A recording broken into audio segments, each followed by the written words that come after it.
We're going live. This is the Krillcast. Sorry, I didn't realize you're starting. My bad. This is the Krillcast live, and we're waiting on Chris. He's got an internet issue, but he will be in shortly, or so he says.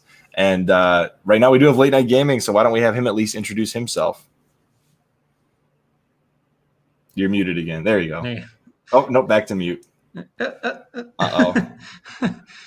Oh no! Oh no! He's in and out.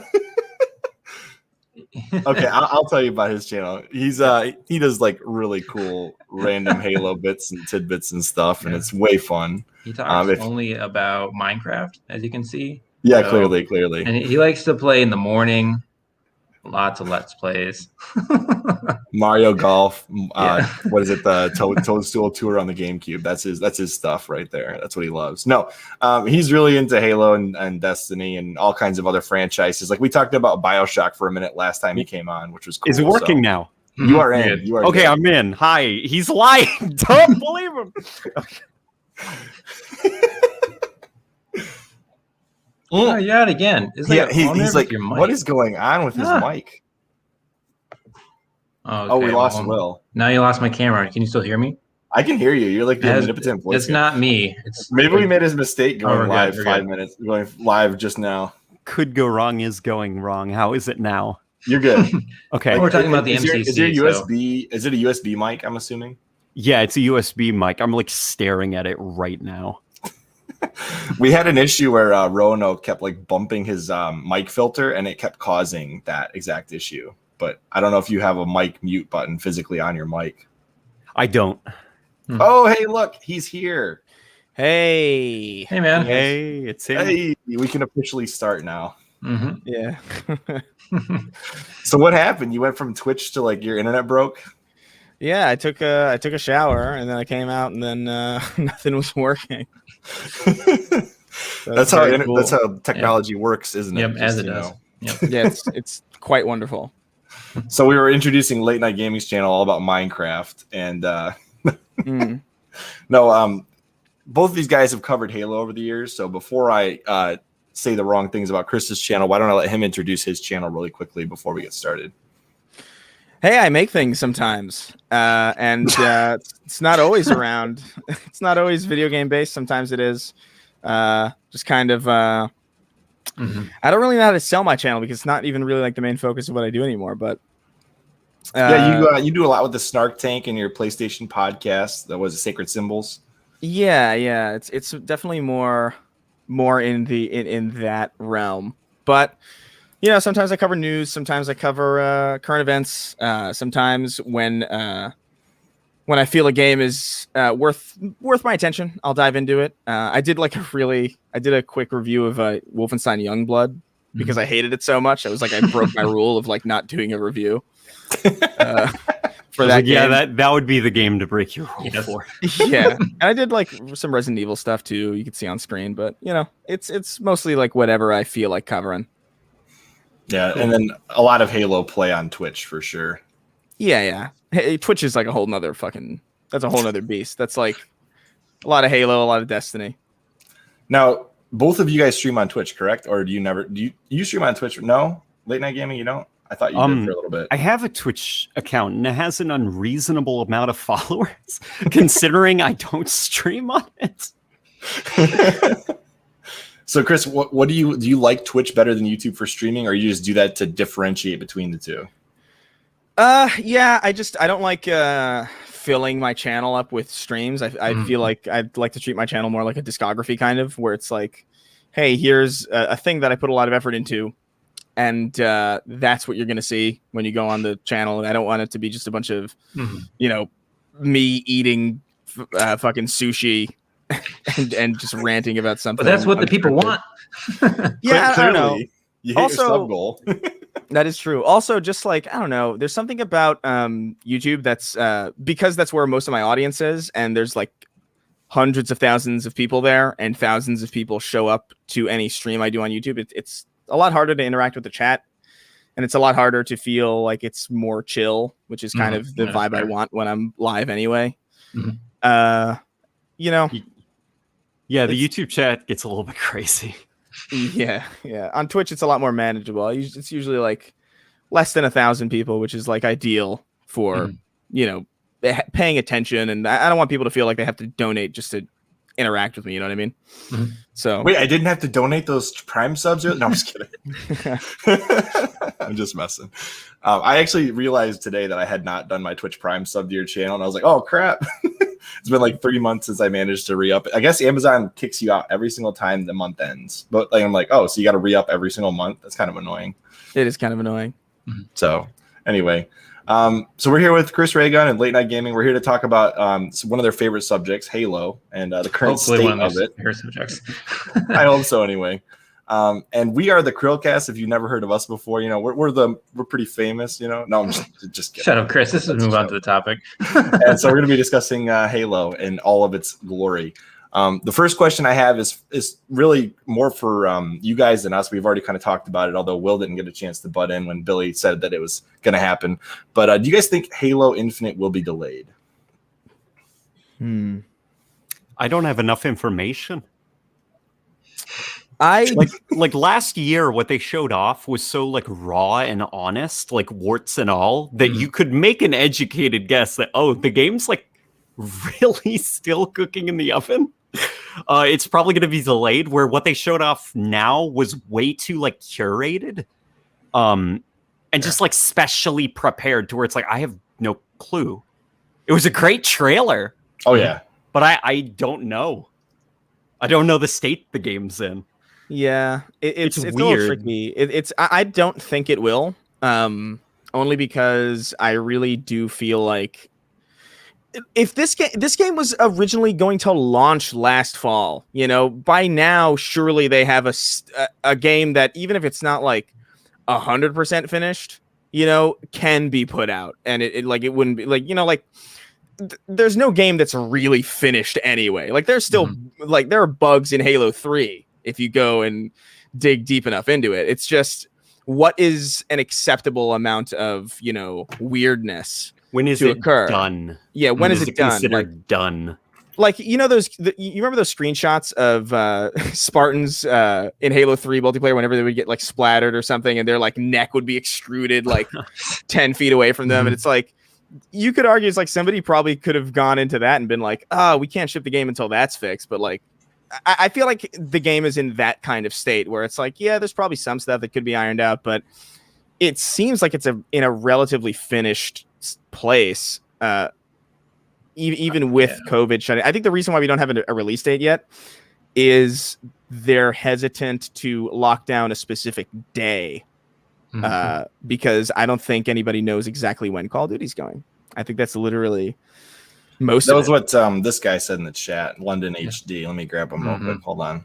I will say, like, talking about like London HD here, what he's saying about that interview with Phil Spencer, he did make me a little bit worried that it's going to launch with only 2 modes, because he talked about arena and big team, but he kind of like was kind of wishy-washy about the fact, like, now that's on Game Pass, like we can continue to evolve, and he brought up Sea of Thieves in the same sentence. I'm like, oh, Sea of Thieves is launched with nothing, and it's a great game now, but that makes me really worried. Yeah, that's I know that, like, I think 343 also threatened a 10-year journey a few years ago. The Great Journey. Yeah, which when a game says the 10-year journey thing, it's like, oh no, Yeah, here we go again. It's not a great thing to hear. I mean, like, there are definitely some games that are in that format that are like kind of that have kind of become some of my favorite games. Like, I think Destiny 2 is in like such a good spot right now narratively in comparison to where it was, but it took 7 years to get here, like I don't want to wait 7 years before Halo Infinite is narratively satisfying. Yeah, like keywords, it became one of my favorite games. Well, at least they got Joe Staten at the helm to kind of make that work long term. At least we got somebody with like some grip on the story. I mean, he was on the helm of Crackdown 3, and we know how that turned out. So what's interesting is, like, Crackdown 3, we know how that game turned out. It wouldn't have turned out anyway if it was like it went from being a disaster to getting into a state in which it could ship, which is impressive. Hey, the only thing I know about the betas is that if you're not an insider before they drop, you will not get invited. That's what they did state on Twitter, I think, the other day. So sign up for Halo Insider if you're not already signed up. If you want any chance at having any beta at all. Yeah, I don't like how they did that. I'm kind of bothered by the because I anticipated, dude, like this game was supposed to ship last November.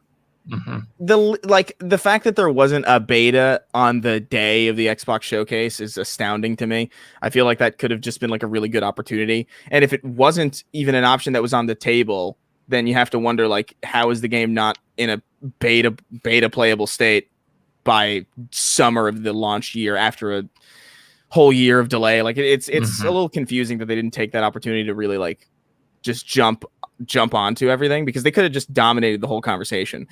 Like that Halo trailer was trending #1 for like a long, and people were talking about it for a fucking long time. The multiplayer deep dive has more views than the announcement trailer does, which is that's crazy. That is, I don't think people really talk about that enough, because like there are more people. 2.5 million views. Yeah, it's like there are more people genuinely interested in the ins and outs of how this game worked than people were curious about it even existing at all. Those like, physics are insane. Let's see here. The multiplayer reveal. Oh, that's IGN's version. That's not that's not. Well, let me find the Xbox one. I'm curious now. Let's see. Halo. Last time I checked, it was like double what the reveal trailer was proper. Let's see here. But multiplayer, that's IGN. Oh, here we go. Yeah, 2.5 million. Yeah, that's where they're at. That's insane. This is a Vidoc that has that many views. That's kind of wild. I think that I think a lot of people underestimate how much of an impact Halo will have when it does launch. Like people think like, yo, Fortnite will never be over. Like this. It's like if Halo does it right, plays their cards right, they could be up there with Fortnite on launch. I don't know if it'll be with Fortnite, but it'll definitely be up there with like Warzone. For sure. Oh yeah, Warzone. I don't even play that. I mean, I think it can. Late Night is clearly not agreeing with me. I mean, I'm too optimistic. I think it's like really hard to compare, because like Warzone Warzone's structure is you have over 100 players in a single session at any given time, where Halo is like 4v4 type stuff. What about Big Team Battle though? Like, how big are we going with Big Team Battle? 12v12. Are they not going to expand it though? Not at launch. Not at launch. Okay. I mean, I don't understand the player count thing. Like, I really could not care less. Like, I don't want like 100 player Halo. Like, I just don't. That's not interesting to me at all. There are other games. Nightmare. It is a balancing. Imagine like, dude, Halo Reach, you could shoot a fucking Banshee out of the sky with like a single DMR probably, and like you can have 100 DMRs. That Banshee's nuked out of the sky in like a fraction of a second. I just think like the whole like, oh, we got to get more players in here. I feel like that is the exact kind of like follow mentality that I don't want Halo to have ever. Like I didn't want it in 4, I didn't want it in 5, I don't want it now, where I don't want them to see Battlefield doing like, oh, look at these big multiplayer lobbies, we got to do that. Well, yeah, I don't want to see that either. I would have been fine. I'd be fine totally if it was still 16 players, to be honest. Like all I want is the game to be good. And to me, like it's a balancing nightmare when you have. I'm almost concerned that 24 or 12v12 is almost a little bit too much, but we'll see how that actually shakes up. It used to be, was it 8v8 or 10v10 before? It's 8v8. 8v8. That's what I thought. Yeah. Okay. Like I think there is, like you said, a number that you would hit a plateau where it would get too difficult to balance. Yeah, it's just too many players. Yeah. Now, like Call of Duty Warzone can like afford to have that many players because you die in just a handful of bullets. Where with like Halo, like guys are walking tanks. They're taking like half an assault rifle magazine. Like if you put 50 of them in one area, like it's going to be chaos. Yeah, well, nothing's going to get done. There's no flow. I'm just picturing like some kind of an elephant war where you got 2 elephants, one on each side for BTB. And like your whole team hops on the elephant and you're fighting like ship to ship combat basically, except you're not on. I know you meant the vehicle, but I imagine an actual elephant at first. That would be legit. Like Master Chief rides in on an African elephant, like, "What's up, dudes?" That'd be ridiculous. So the delay question, I think we pretty heavily answered that at this point. But the next question I have is: are you guys concerned that we had no actual in-game campaign shown during the E3 showcase? Yes. No. I feel like I feel like I've seen almost too much of the campaign at this point. Like the fact that they even showed friendly Cortana, you know what I mean? I know, Like I remember being like, oh, that would have been nice to see, like in game. I feel like the only thing that concerns me is that, not that we've seen too little of the campaign, but like the only thing that really concerns me is the variety of biomes, because we've seen the Pacific Northwest biome quite a lot. It's pretty much the only thing we've seen so far out of the single player campaign. And I don't know, to me, you know, a walk in the woods is fun and it's very classic, but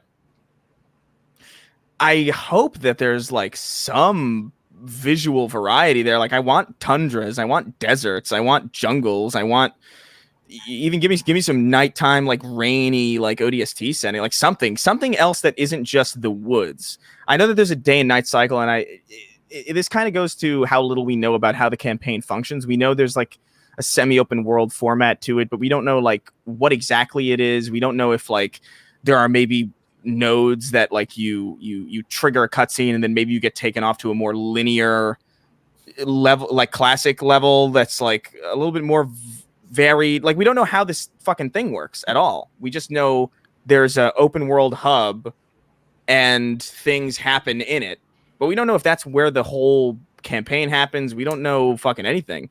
So my only thing about it is I'm fine not seeing any more campaign gameplay, but I want to see if they have anything other than Pacific Northwest. I'd like to see like some fucking screenshot of that, or like something to indicate that we're not just going to be walking around in the woods. Not that that can't be fun, but you know, variety is kind of important, I think. I do agree with that. I do think, although it is also important to consider just from like an outsider's perspective, like Halo 5 was like brown and miserable. Like it didn't have a lot of really interesting environments. Halo 4 had a forest level, I think. It was a jungle. They had one jungle level. Yeah, and then the rest of it was like fucking glossy metal garbage. Yeah, the last like game to feature a lot of like just feature heavily a lot of natural environments, I think, was Reach, and even then it was mostly like tundra and stuff. Like Halo Infinite, the like walk in the woods stuff, like that's the first time in a really long time that Halo has looked like that again. And then also consider from like an outside, like we as Halo fans, like we've played the MCC so much, we're doing those weekly challenges, we're replaying those campaigns. But like for somebody who's never played Halo before, they've never seen an environment like this in a game. This is their first Halo game. They're trying to recapture that magic where you step out on the ring the first time, right? When you got in Halo CE and you're walking out. Snow level though. I think that's the thing where it's like. I love Halo, but like the thing that everybody has that moment of like, I stepped out onto the ring for the first time and I was like, whoa. I never had that. I walked down the first ring and I was like, oh, cool, open. I didn't. The magic moment to me in Halo Combat Evolved anyway was a lot different. Like to me, it was seeing. Because I remember like watching my cousin play, and he was like flying around in a Banshee. I didn't know it was a Banshee at the time. I was like, oh, he's playing like some jet game or something, like Crimson Sky. Like I don't know. I thought it was like some flight sim. And then he gets out, and a gun appears, and now it's fucking Medal of Honor. And I'm like, what the hell? That was on I think Assault on the Control Room, the snowy level. Combined arms aspect. Yeah, the fact that. Because that wasn't common at that time, at least not in console stuff. Like if you were playing a game where you're flying around in the jet, that was the game. That's like Star Wars Jedi Starfighter. You're like, you don't get out of the fucking Starfighter in Star Wars. Right. That's the game. So seeing that was such a big deal for me, and it's just like I'm glad that they're focusing on vehicles again. I'm glad that that's like a big part of the sandbox again. But I don't know, even Combat Evolved as a game, the game that they're trying to recapture had like these big snowy landscapes as well, and I know we've got some like Forerunner architecture as well. We've seen some screenshots, so I'm confident that it's not just going to be what we're seeing as of late, and maybe they're holding back some stuff specifically for that. It's just I hope we get some weather variety at the very least. If it can snow in the biome that we are traversing. Like that'd be cool. Like that's probably I asking get too it. much, but The whole game can't just be forest. I mean, you can see some snow like in the distance, and I feel like you should be able to reach it from some of the comments of how like you can land on the fragments of the ring in like a flying vehicle. So if you can land on those fragments, you think you'd be able to land like on the mountain. there's got to be a limit to that though, right? Like they say that, and I'm just like, I'm kind of Yeah. not buying it already. They're Well, like, oh, you can go on the fragments of the ring, and I'm like, You see the how mountain, you can far, go there. though. Yeah, it just works. I've heard this promise before. I know. See that random mountain that also is coincidentally the focal point of the game? You can go there. It's like Red House. The Wild's the only game to deliver on that. See that mountain, you can climb it, promise. I'm wondering if at some point, because I'm imagining they'll reintroduce the library of video you can access after, the cinema aspect of Halo. I'm waiting for the first person to take like a Banshee and fly as far on the ring as you can and like literally just capture all the biomes at once in like one cinema overview. That'd be pretty slick. Okay. So you got like a Google Earth of like the ring.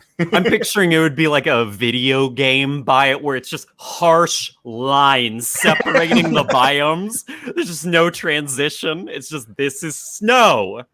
But I mean, lore-wise, how much of a transition is there in the ring, really? Well, it depends Yeah, on the size of the ring. Yeah, it depends. Like I know the arc was all fucky because like that famous, like I think one of the best levels ever in Halo 3, the Covenant, when you're with the Hornets and the two Scarabs and shit. Like when you're going through that tunnel, it's like you're going from a grassy area to like this tundra that's like, oh, what the fuck? I loved that logic in Halo 3, that it's like giant metal walls are separating the biomes. Like that door opens and it's just snow on the other side, as if the grass isn't on the other side. Yeah, it's just like a cool moment of bizarre Forerunner technology. It is really cool, and I don't know. I just hope for stuff like that. Because that's Yeah, also I'd be very like- Halo to me. If they stick to that, there'll be like literally zero transition. You'll go from one biome to the next, like hard line, like you're saying. That would be classy. That would be cool. You approach a Forerunner wall and it's like a scorching desert on the other side, where it's like a beautiful, like lush jungle over here. You can have like a level like in Titanfall 2 where they're manufacturing those homes, where like you just like manufacturing different biomes for the ring. That'd be cool. Yeah, that would be like really cool. I'm curious to see how they handle the broken part of the ring in regards to the game. Like, will more pieces break off as you're playing, and that'll explain why you can't explore the whole ring? I don't know. They say you can push things off of the edge of the ring. It's like, that's what I'm going to do the first day, is push things off. Halo has the logic of Minecraft biomes. Yeah, Yes. Halo does. That's where And it's Minecraft awesome. got their idea. No. I mean, maybe. I guess that could have been where Minecraft got their idea at this point. They came out after Halo. Look, it's just cool. Yeah, it is. The next question I have for you guys is, how do you feel about free-to-play multiplayer in regards to Halo Infinite? Like, where does that land you in the, is free-to-play multiplayer good or bad team? Like, which team are you guys on?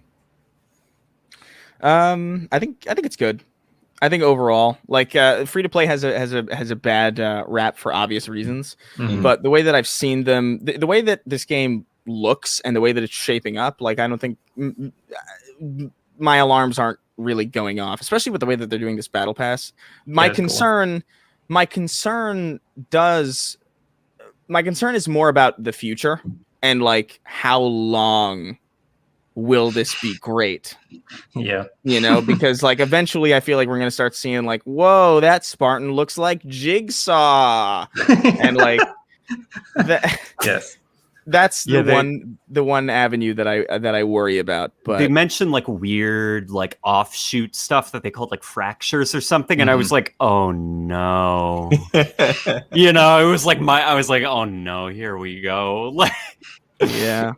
That's what the samurai armor is a part of, right? It's like I mean, they're starting off classy. The samurai armor looks really cool, but it's like Modern Warfare looked really cool at launch. It doesn't really look cool anymore.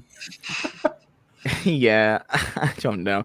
I think it's good. I think it's necessary. I think, especially after 5, I just don't think people would be all too keen on just trusting 343 to just pay $60 for a brand new Halo title and expect it to be like great. I think they need to prove themselves, and I think they need to get themselves and get their game in front of as many eyes as possible. I think free to play is a good avenue to do that. I think Microsoft is in a unique position where they have the kind of money to kind of do that without dealing with too big of a loss. I just think it's a good fit for what the series needs right now. And I do think people are underestimating how big this is going to be at launch, because they're definitely going to market the hell out of this thing. It's going to be readily available for like everybody. It's going to be cross-generation, cross-play, PC, day one. I think this is going to be like this game, if it functions perfectly, if it works well and the servers don't fucking fry up in the first day, which they likely will,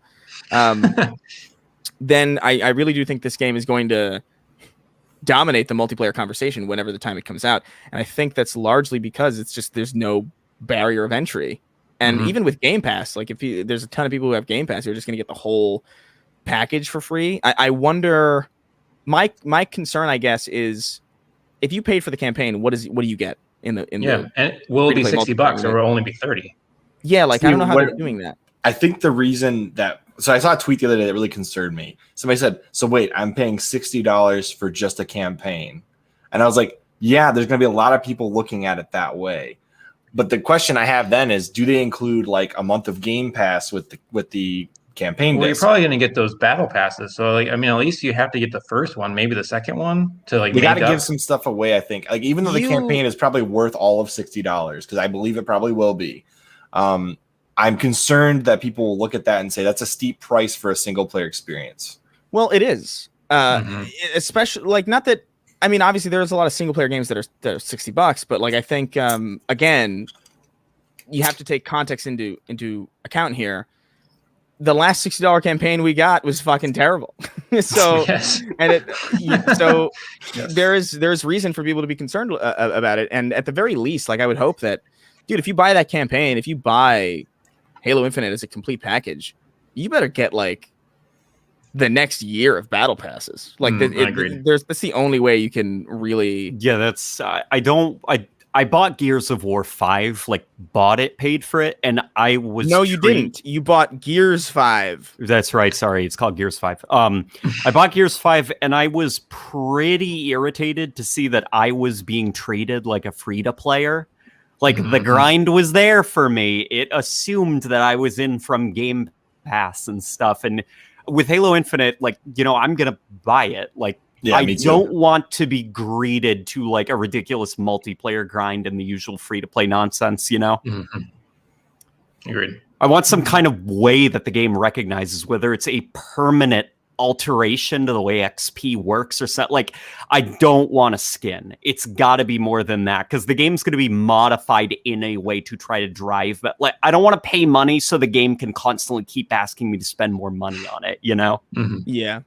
You should get like a whole different set of tiers for what you can unlock in multiplayer for completing the campaign. I imagine they'll have that set up. If they don't, that's a mistake. Yeah, well, they have like a campaign progression too. That's what I'm saying. Like your campaign progression should affect what you get in multiplayer. And if they don't have that set up well or in the right way, you know. Now the real question: do you guys care about achievements? I do a little bit. I do. Do you think that they'll have two separate lanes for achievements? One for like if you complete all the campaign achievements, you get the entire, like you're at 100% versus the multiplayer of its own set. Or do you think they'll combine them both, even though one's free to play? I think they'll have two separate lists of achievements. I think that's how a lot of games work, where you can launch separate parts of the SKU.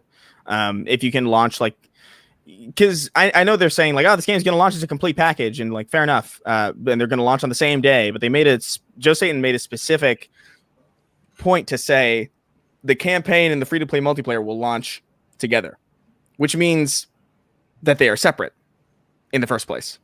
You wouldn't say, oh, they're launching together if they were the same thing. You would just say Halo Infinite is coming out whenever, holiday. Am I misremembering, or did they even say that like campaign and multiplayer would have like different sandbox balancing? I feel like that was something that they probably wrote. They're trying to keep I remember this was like in Inside Infinite or something. Yeah. Something like that, where they're trying to get the balance right and really close, but if changes need to be made to the multiplayer, then they can do that without affecting the campaign. Well, that would lend to your theory then that they might have them as like just two different versions of the game that you launch, the multiplayer. Well, Or the not to campaign. bring up Crackdown 3 again, but like you know how Crackdown 3 has the campaign and the multiplayer, and they're separate downloads. Yeah. Yeah, and I think they have different achievement lists. I think could be wrong, but Hey, speaking of other games, earlier I meant to make this comment and I forgot. If we do have anything Sea of Thieves related in Halo Infinite, I really want them to be able to lock, like if you have like 4 people playing multiplayer, I want to be able to lock one of the Master Chiefs in a cryogenic freezer for like 15 minutes if they're pissing me off. Like they do in Sea of Thieves, they can put people in the brig. the brig. That would be a fun ban message. It's like you've been banned, and it's like a picture of Chief in the cryo pod. That would be cool. That would be fun. Oh man, I would love it. And it should lock you out for like I don't know 2 minutes in the cryogen. Did you see, like, talking of like fun, cute references? Did you see their explanation for why the camera does that like zoom into the helmet of the Spartan before a multiplayer? I didn't see the explanation. What did they say? It's because that's the way Combat Evolved starts, with the camera zooming into Chief's helmet. Okay, Yeah, somebody apparently on the player team pitched that as, what if the multiplayer matches start like that? I love that. I love awesome. that. And that's why, dude. That's why you need like I can't believe they publicized this, but like years ago, like probably like a decade ago now, where they were when they were talking about like, yeah, dude, when we were making Halo 4, man, we hired people who fucking hated it. And I was like, remember that. Why would you? If you do that, then you don't get pitches like that. You know, you don't get pitches like, hey, you remember in Combat Evolved, this thing that was kind of cool? Let's put something like that in multiplayer, and then now you have a really cool kind of startup to the match. I think that's awesome. Yeah, or like, because obviously every game company does that. Interestingly, Active Blizzard had like an interesting like GDC talk, I think, where they talked about like StarCraft 2 entered this weird period where they only had StarCraft fans working on it, and it became this impenetrable nightmare that no one could play because it was fine-tuned for StarCraft fans. Like no one else got the minutia. But like if you're gonna be hiring people who are not very familiar with the series, because they're outside, don't say that you're hiring people who hate it. Like phrase it in a way that sounds more you know. I mean it stands to reason that there's probably going to be a lot of people who are good at coding, who are good at building, who are good at programming, who also aren't very good at playing video games. Like it stands to reason why that's just a development reality, and that's probably just that's just true for a lot of games, I would imagine. But I mean, you have like in Halo, people that are into lore and people that are into game playing, you know? Exactly. There's like a difference between those people, and they both play probably well, but clearly the person who's into the gameplay is going to be really good at the gameplay as opposed to unless somebody's like really into everything, they just do everything as Halo all the time, then that's a different story. You think George R.R. Martin is going to play Elden Ring? You're out of your fucking mind. You know, like although I would pay to watch that. There's a, you know, it stands to reason that you're going to have this kind of like, you know, level of familiarity that varies between people on the team, but like you don't say you're fucking hiring people who hate the thing. It's like the worst thing you can. And if you are, don't say that. Don't tell people that. Or don't word it in that way. Oh my gosh. Like, come on, man.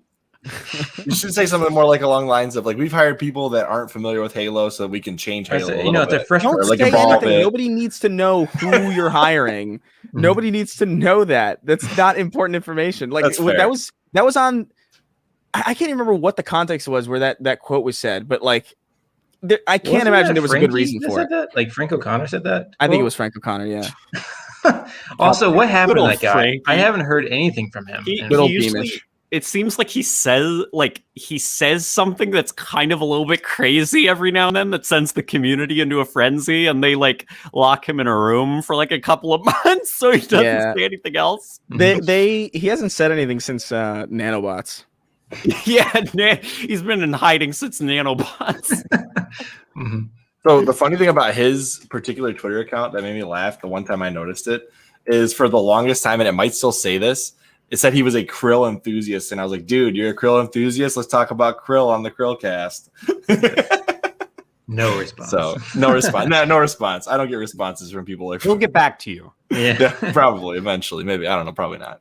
But like, I think it's really cool that they are kind of taking more of a CE approach to Infinite, especially from a design aesthetic, and then also introducing new things like, say, the grappling hook. Like, how concerned are you guys about new implementations of old ideas. Like, will sprint be good finally? Will it make sense? Will it even be in the game? Will it be in the campaign or multiplayer?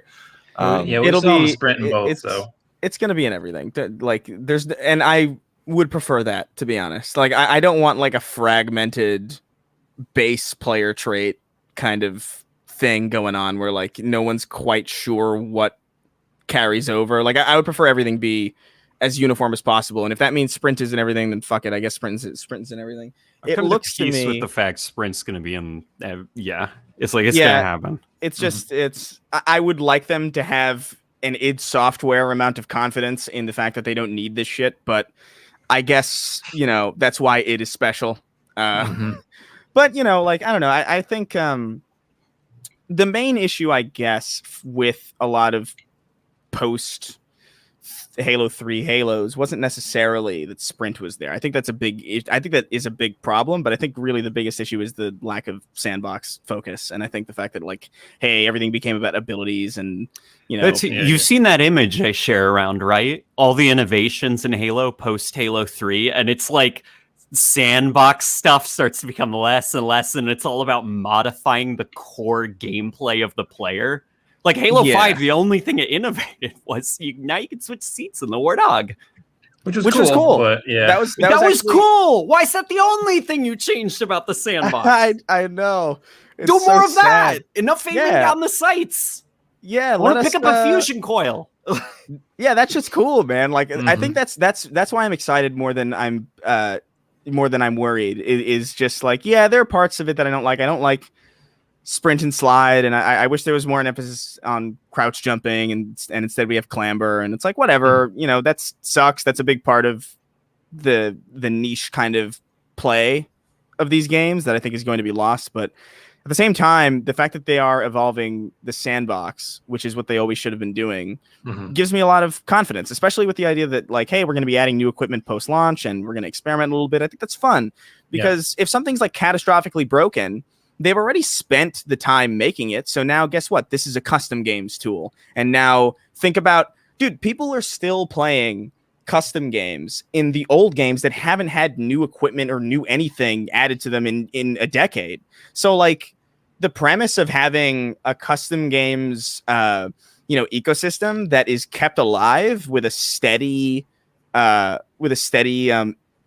input of new things to play with, new toys, new things that can mess with physics, new vehicles, perhaps, and stuff like that. That's exciting because that extends the life of something that already feels timeless into well beyond in the future. Like I could see them being like, hey, you know what? You remember all those jetpack game modes that people made in Halo Reach that were kind of fun, but like, we don't want jetpack back. Maybe they make jetpack a vehicle, and they put it in the sandbox, and maybe they put it in some map and maybe it doesn't work or whatever, but now that's a vehicle that you have for multiplayer and stuff. And I just think that's a really fun way of evolving the sandbox without completely destroying the core of what's fun about the game, which is, the way you move around and just, getting into these firefights with other players where it's not about who sees who first wins. You have a chance to trade blows. It's fun. There's a lot of people that are like concerned about, I got a question asking about like the grappling hook, and they're like, are you concerned about the fact that you can skyjack? I don't think I am, because like if skyjacking vehicles becomes a problem, or just like jacking vehicles on the ground, like just don't have the grappling hook on maps that have vehicle. Like that's why I'm kind of like not, like, oh, I hate the grappling, because it's whatever. If the grappling hook sucks, they can forge it out of the maps. Yeah, this isn't like Spartan Charge where that was baked into the gameplay. It wasn't going anywhere. I'm not going to lie. The idea of skyjacking is something I've always wanted, because if the Banshee goes up high enough, you could never like jump from the top down and get to it. And like the older Halos, and you can the idea of getting the ability to skyjack is such an interesting game change that I kind of want to see how it is implemented. You know what I mean? Yeah, the one thing I hope is that, and we don't know how this plays because we haven't gotten our hands on it yet, but I hope you can, I assume this is how it would work, because this is how everything else works in a game that has grappling, but I hope you can choose to detach whenever you want. You know, I hope that when you're, yeah. I hope that when you lock onto a Banshee, you're not just locked into the sense like, I'm hijacking this thing now. I hope you can, like, if you wanted to maybe use a Banshee to get like some height leverage or something, you could do that and like let go and like, use your teammates. Yeah, use your like. Oh man, there's a lot of, and that's why the grappling hook doesn't bother me. It's just like it seems too fun. You know, It seems too funny, yeah. Like, dude, grappling hooks are fucking awesome. Like, they're just, I've never played a game that has a grappling hook that isn't better because of it. You know, like just straight up, actually for real. I can't think of a single fucking thing. Like when they put that meat hook on the shotgun in Doom, I was like, dude, this is. That was a heavenly moment. It's fun. Like the meat hook is really cool because it's also tied to a very specific weapon. So it gives that weapon also a little bit of personality. Like, yeah, that I'm going to remember that as the game where it had the shotgun that had a grappling hook on it. Right. Like I'm just picturing in scenarios, like imagine some of the highlight reels you'll see. Like you might see somebody with a Banshee and your grappling hook just barely misses and somebody launched a fusion coil and all of a sudden you're grappling up into a fusion coil midair and you're exploding. Like imagine the ridiculous highlight reels with the grappling hook you're going to be seeing. My only concern about equipment as far as like the way they're doing it is it does seem very player focused and it doesn't seem as neutral. That is the only thing. But they're more like armor abilities. Yeah, which, you know, in fairness, is fine as long as you can take it. That's my main issue with armor abilities was never necessarily that they weren't cool or interesting or that like I didn't have fun using them, but more so it was about the unpredictability of like the start of every match, and just the fact that there was really no consequence to being stupid with them. Like if you died with your jetpack, then big deal. You just spawn again with the jetpack. And there was really no risk reward there at all. Outside of maybe you get a worse KD if you play stupid, but like who the fuck really cares? You know, now it's like, yeah, there's a grappling hook and it's like, it's going to boost your mobility like crazy. But if you die, then fuck you. Cause now that belongs to somebody else. And I think that's a better way to implement that type of play than what we've seen in previous entries, which is like, you know, you spawn with it or it's just baked into your intrinsic player values, which is, you know, fun for parkour laser tag the game, but not necessarily for a sandbox oriented Halo game that I want to play. I guess speaking of sandbox oriented Halo games, how do you guys feel about the current state of MCC? I know, Chris, you tried joining into a bunch of games on like Thursday or Friday and like had no luck with not having lag and not being able to get into games. There's this really, really weird thing that's happening every time I start up Halo 2 for whatever reason, where if I try to start up a custom game, a team Slayer custom game, it just puts everybody on the same team and ends the game. I don't know what the fuck that's about. Halo 2. What? I missed that. Yeah, the Halo 2 port on MCC. God, it needs work. It's frustrating because that is just my favorite thing. That's like my favorite multiplayer to fuck around in because you can activate the skulls. So you can just like do all this crazy shit. That's like so much fun, but it just doesn't work. And then like, for some reason, I think this custom games browser thing like really fucked up everything else because I couldn't have people join my open lobby. There's also, by the way, no way to make your lobby open still. I don't understand how that's even possible this late. You can't open your lobby. It's just friends and invite only. And it's like, bro, let me open my fucking lobby. Why is that so hard? It's baffling.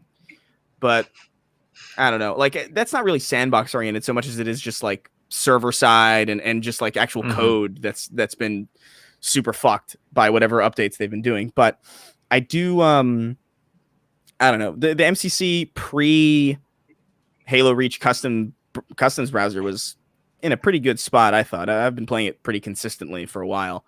But now it's just, I don't know, it's a little borked. Yeah, the Halo, I was talking before we started this podcast that like Halo 2 releasing on PC was probably the lowest point for the MCC in terms of polish.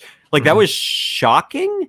And I don't believe the COVID excuses because like things were building up. Like if you remember Comet Evolve's PC port, that was also pretty not great.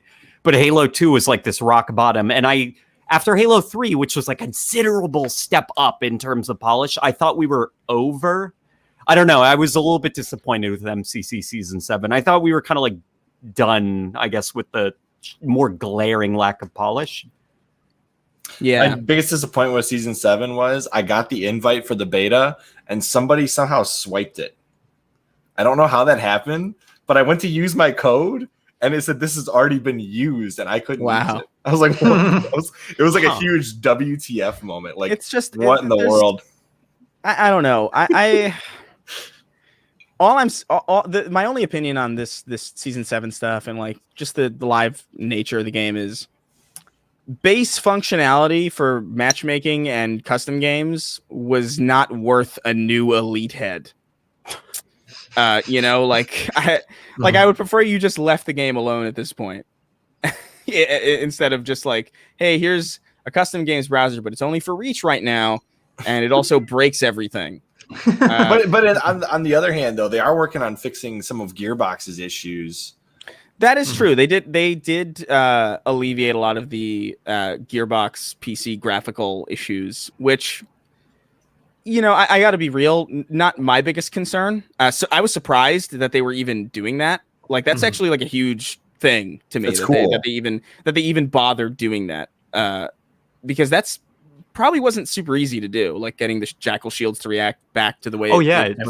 It's not like the Gearbox port. Like, it's holy crap. Like, after I made that video that went viral like 2 years ago, like, it's a good video. I've learned some interesting things about what went into the Gearbox port and why it was the way it was. Like, it wasn't even the same build as the original Xbox version. It was several months out of date. So like they probably had to redevelop things that Bungie developed for the Xbox version. It's not as simple as just like turning it back on. Yeah. It is interesting the way it turned out. I genuinely think that your video is probably the only reason that we even got changes at all, because like I was totally fucking oblivious to a lot of that shit. Because I remember like when I booted up Halo Combat Evolved when they did the anniversary in 2011, and I remember looking at it, it's like, oh, I guess this is just how it looked. Old game is old. Yeah, exactly. Yeah, old game is old. Wow, I used to think this looks so good.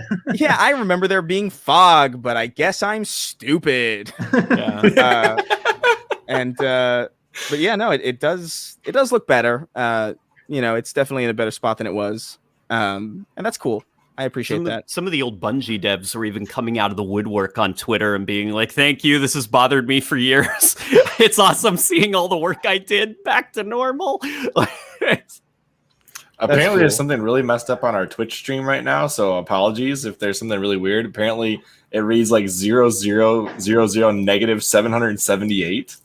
So that seems right. Apparently we just can't get anything right on Twitch. There's that. Here's an interesting question. If you guys are DBZ fans, maybe you can answer this.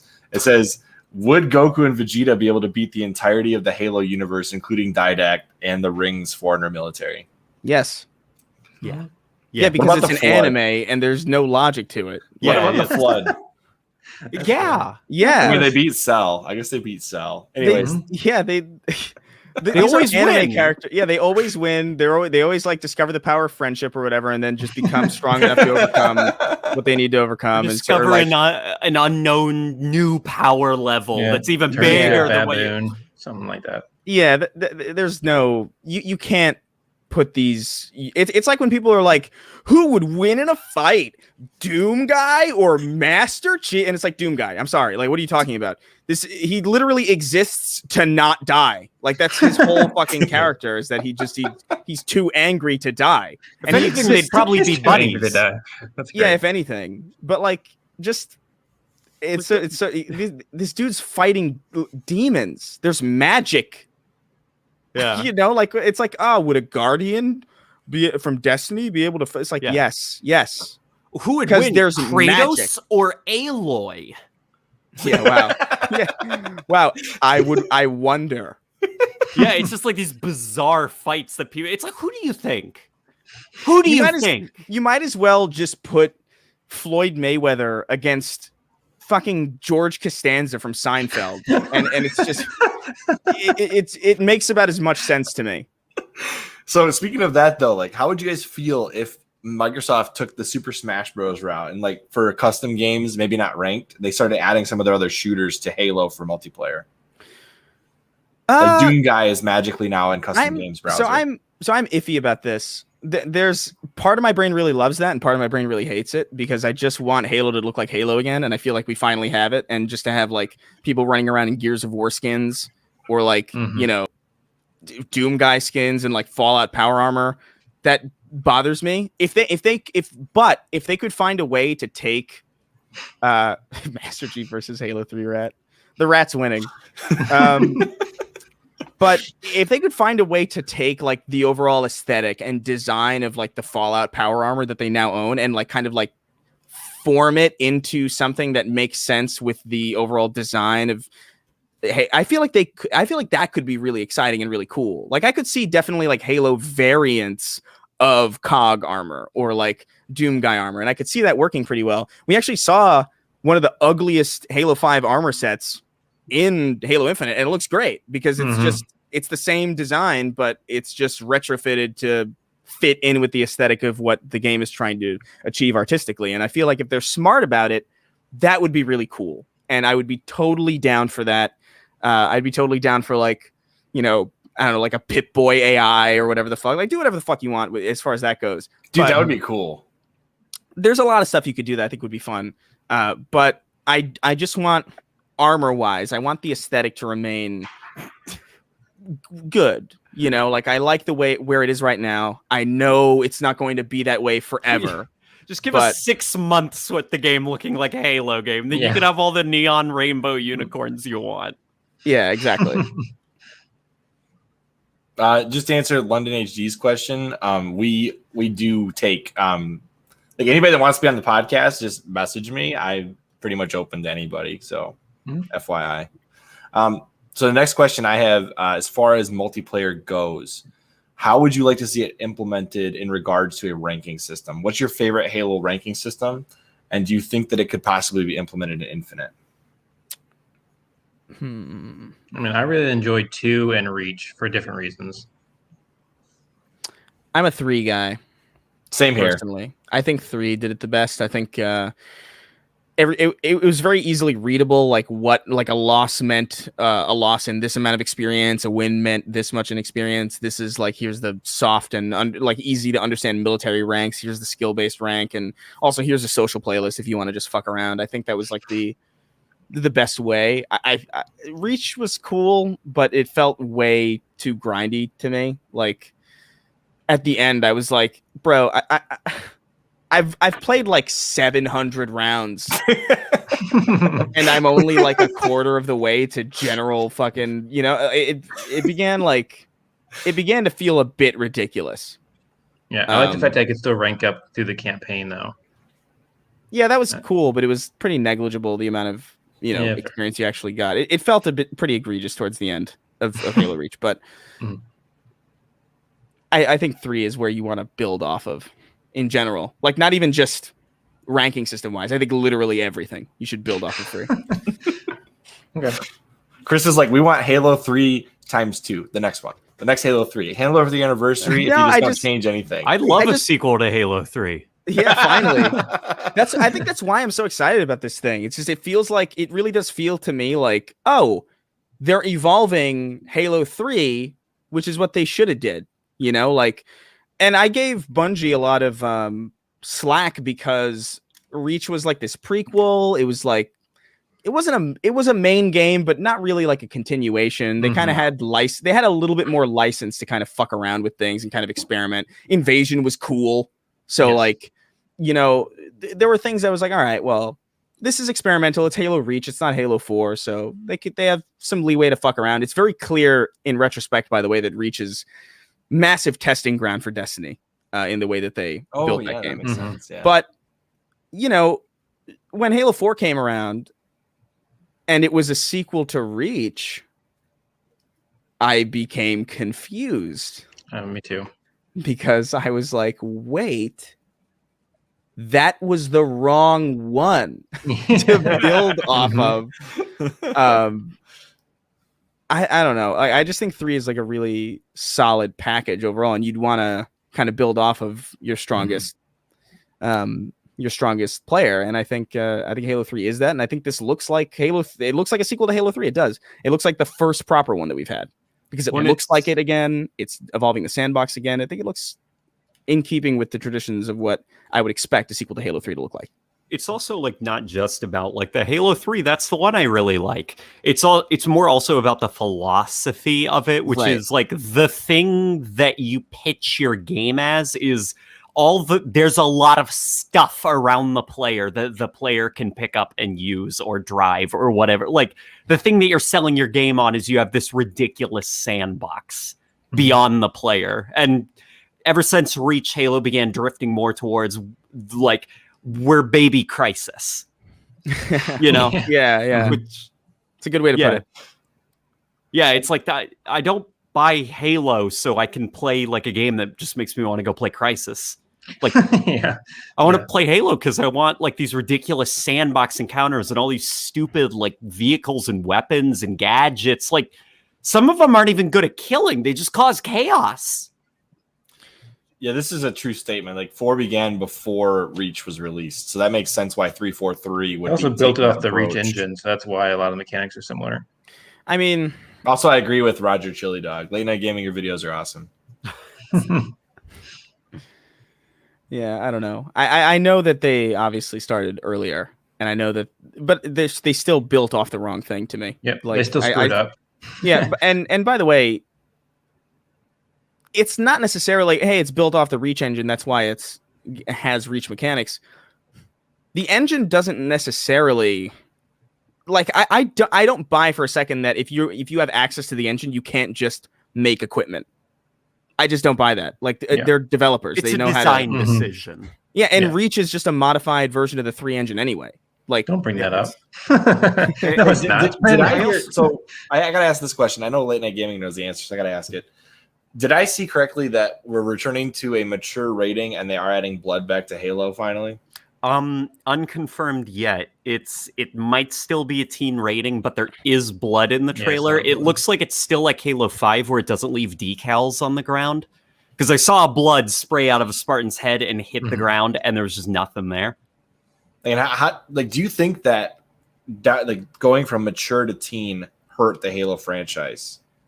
I don't think so. Like, there's so many other problems that was a minor one. So it's also like one of those things where you don't want to be deliberately forcing yourself to be M rating. Like, if your game just happens to be teen rating, then that like makes sense. I mean, Halo is. I feel like people underplay the M rating in Halo. They're like, it's just because of the flood. It's like. Have you ever shot at a Marine in Halo? Like, have you ever seen them scream and blood just like flying everywhere and coating the wall? Like, Halo's always been pretty gory. I mean, Combat Evolved is like astonishingly bloody. Like, it's just a comical amounts of blood in that game. I'm still trying to figure out how to kill Captain Keyes in the first mission and still beat the level. Yeah, I guess it's just like I don't think it ever hurt Halo. I definitely think that like. Halo could use a bit more grit, but I mean, with Halo Infinite, from what we've seen so far, like there were some pretty like haunting moments in that campaign reveal, like Chief's all the dead bodies around him. They're not showing you the faces of the suffocated Marines, probably for obvious reasons, but it's like, okay, did we need to see the face to get the message? Yeah, you're floating through a corpse field. Like, that's kind of unsettling. Yeah, I think it does matter. I think Halo does naturally fit into M just because of the amount of blood that has just always been there. It's not really gory so much as it is bloody, which I think is like a key distinction. Like, you know, I don't want Master Chief chainsawing a Marine in half. You know, like I don't run arms off. Like, yes, I do. I want that. That's the assassination. No, speaking of that, there were no assassinations. Are there? I don't think there are. Well, they didn't show them, but they could still be. I don't really care. Like, assassinations have always been just like this. I always found assassinations really jarring, personally. Like, they're cool, and I appreciate the animation that goes into it, but if I have the option, I'm never really doing it unless I just want to be an asshole. I did like how Reach did it. Like Halo 5, it was cool that you could customize them, but I liked in Reach that they were all contextual. Like if you're sprinting at a Spartan, your animation's different if you're getting the jump on them. In Halo 5, they were a little bit more static. It was like the same one over and over again. Yeah, I didn't appreciate that, but yeah, you're right. Reach, I think, did it the best. As far as like the contextualization of like the direction of where you were coming from. I love the one where you like basically like volleyball some dude in the head with a knife. Like, or the jackal like grabbing him by the neck and shoving him down and landing the knife on. Yeah, but like there's a level of grit to Halo that I think has always been there, but it's not gratuitous. And I would hope that it's back to an M-rated game. I do think that does hurt it in some way, but I also don't think I think so much was wrong with the last two that minor issue with Halo 5 just didn't even scratch. It wasn't even like remotely in the same level of like, hey, I can ground pound across the map. What's that about? Hey, why do I need to read 8 books to know what the fuck is happening? Oh, why did they make Buck a Spartan for no good reason? Like there were so many problems with 5 specifically that the T rating was such a negligible thing in the grand scheme of the conversation. Yeah, I agree. I just hope they bring back the Halo 3 tank. I hate the new tanks. They're so slow. I can't figure out the joystick, so I end up like driving in weird directions and I get stuck on mountains. That's awful. It's the classic Scorpion design. It looks like a Scorpion again, which is cool because remember in Halo 5 they just made it look like a tank you'd see in Call of Duty.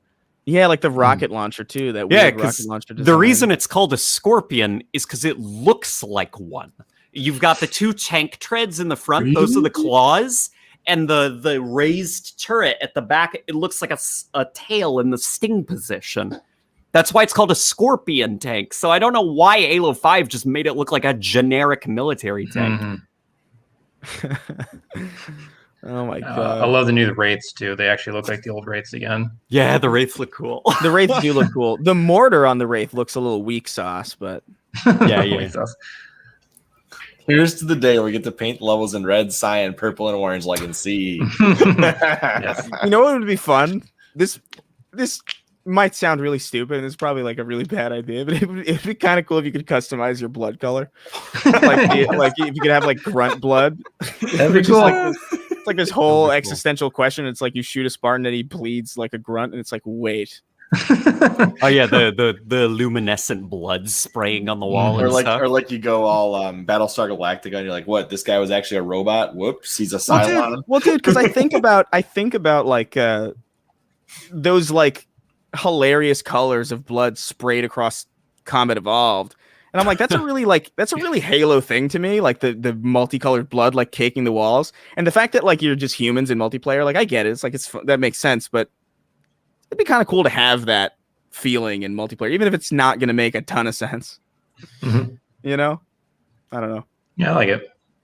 I'll make the maps colorful too. Yeah, exactly. Yeah, the maps are like really colorful this game. Somebody's asking something about armor. Master Kanan, I know you're in the chat here. What are you asking about armor classes? Put it in there again and we'll figure it out. But here's another question. Do you think Infinite has some trouble with transparency shaders? I noticed this with the shield pop, shield recharge, the overshield, and even the new Cortana didn't look as transparent. Do you think we're going to look at another Gearbox-related issue where the transparency is all over the place? Or do you think that they'll have that figured out by the end probably? In Halo Infinite?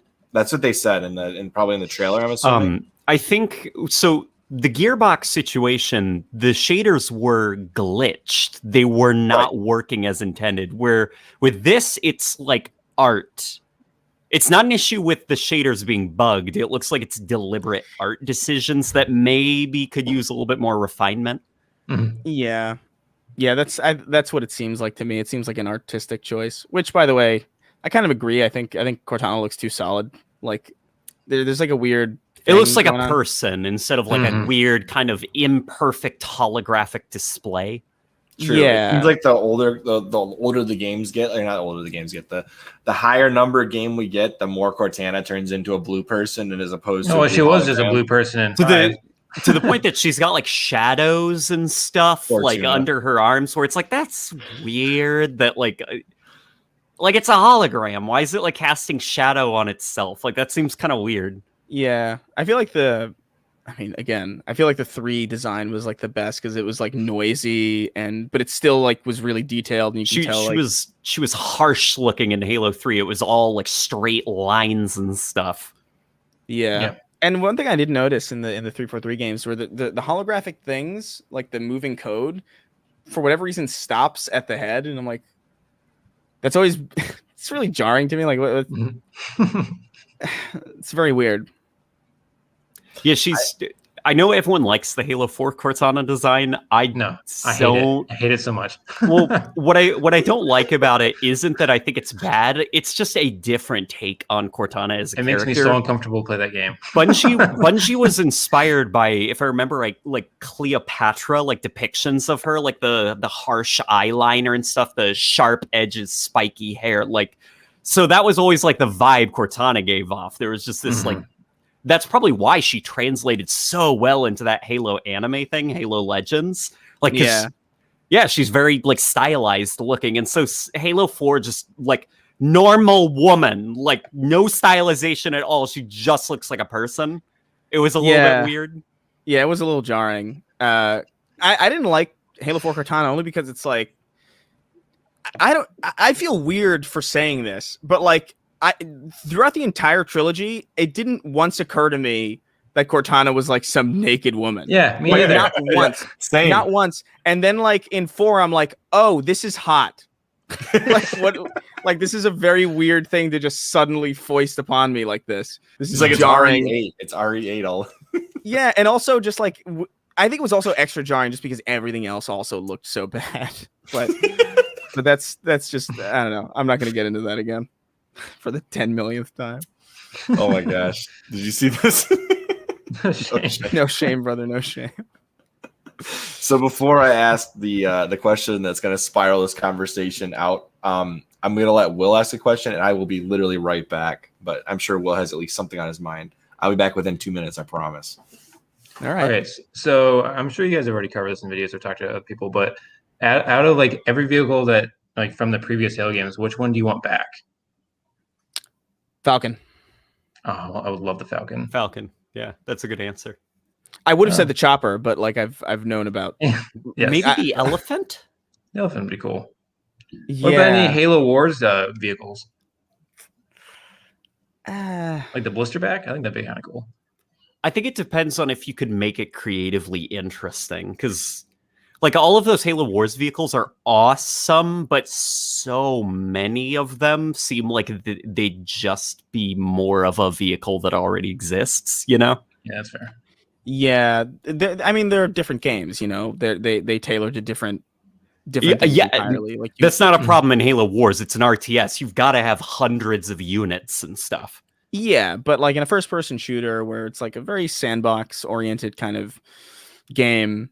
You want a lot of tools to play with, but you want as little overlap as possible. And the tools are like, it's hard to make assets and stuff. So I'd prefer that all that work goes into new ideas instead of spending months and months prototyping something like the Wasp, where it's just a Banshee, but it hovers. You know, like put those resources towards the Falcon. Like, stop. We don't need another one-man aerial vehicle with a fully auto primary fire and an explosive secondary fire. We already have it. It's called the Banshee. Yes. Yeah, that's the one thing. It's like and to be fair, this is a problem that's existed in Halo for a long time. Like Halo 2 had the Spectre and Halo 3 had the Prowler, and those vehicles were as hell because it was... Halo 2 had that like weird issue of like you playing as an elite, so you're playing as the bad guys, but their vehicles and weapons should be designed to fight against the play. Like, could you imagine if you spawned as the Covenant in Combat Evolved with that game sandbox? It would be awful spawning with the plasma rifle. That's a good point. Needed a lot of UNSC equivalents because they're spawning as them. And unfortunately, I think the sandbox was kind of messy in Halo 2 because of that. Yeah, it definitely was. And I think, you know, And in fairness to Halo 3, the Prowler is really the only dud of a vehicle in that game. Like every other vehicle's, everything else is fucking great. Like that. If The the Prowler chopper was is like so- shot spikes, it would be so much better. The Brutes barely like. Don't give the AI multi-van vehicles, man. They don't know how to drive them or use them. They're not that intelligent. There is that one scene of the two Prowlers coming over the hill and right after the longsword comes in the Yes. arc that I do like, in fairness, but they're on a preset path. It's supposed to look cool. You know, I just think like things like the chopper are cool because, okay, so this is a ghost essentially, but it's huge. It's kind of hard to drive. The physics on it are a little interesting. The boost isn't permanent. The projectiles affect physics in like a real way. And it's got blades on it that allow it to just completely mulch anything in front of it. That's an example of something. It's like you could look at that and say like, oh, hey, how is the ghost different from the chopper? And that's exactly how. It might be the same, like, hey, here's a one-person damage-dealing vehicle, but they serve way different roles. And that's the one thing that bothers me about the Wasp, really, is that it's like, it really is just a Banshee. Like, there's nothing about it that's interesting. I guess it's flat, so it's easy to stand on, but like, you're really stretching. You're really stretching. Also, it robs Halo of like good. You also got to consider like, so the reason that a lot of UNSC vehicles are like multi-man and stuff and have like weird utilities is because like they're for the player and for the sake of co-op campaign and campaign health. Like the Covenant, all their stuff is mostly like single man. Like the only one I can think of that has like more than one seat is the Wraith. And that's because like the Covenant are stupid. Like they're AI, you know, they're not like tactically intelligent. They're not living things. They're AI. So yeah, give them all the single player stuff. And give the UNSC all the multi-man stuff. That way like co-op players can goof around. So it's just like the Wasp is such a bizarre choice to bring back over the Falcon. Yeah. I agree with that. So you guys ready for my spiraling question? I got two of them. Yeah. Yes. Okay. Do we want to go with the customs question or the bad guy question? Bad guy. I don't know. Is the flood coming back? No. And not in any way. And if it does, how would you like to see it come back? We all know that Luke's going to open his Flood OnlyFans. That was the joke somebody made years ago. It might have been Fletch. I think Fletch said that. But what do we think is going to happen if the flood comes? Are we going to see some kind of like a firefight flood thing? Or is it going to be campaign only? Or will we not see it at all? And is it welcome or unwelcome? I think we talked about this with Luke, and I still think what we talked about that conversation is what I want is like you actually accidentally let it out yourself. So you could like as you're exploring, you can go off on your own thing and like, go down into a facility and release it, and then it affects your campaign only. And I think that would be a really interesting way of doing it. I don't know. I the flood, I feel like we did that. You know, like I don't here's how ideally the only way that I would want the flood back in any context of a Halo game is give us like a survival horror game at a certain point in the universe, and you're like an Alien Isolation type deal, like a spin-off thing. I think that would be amazing.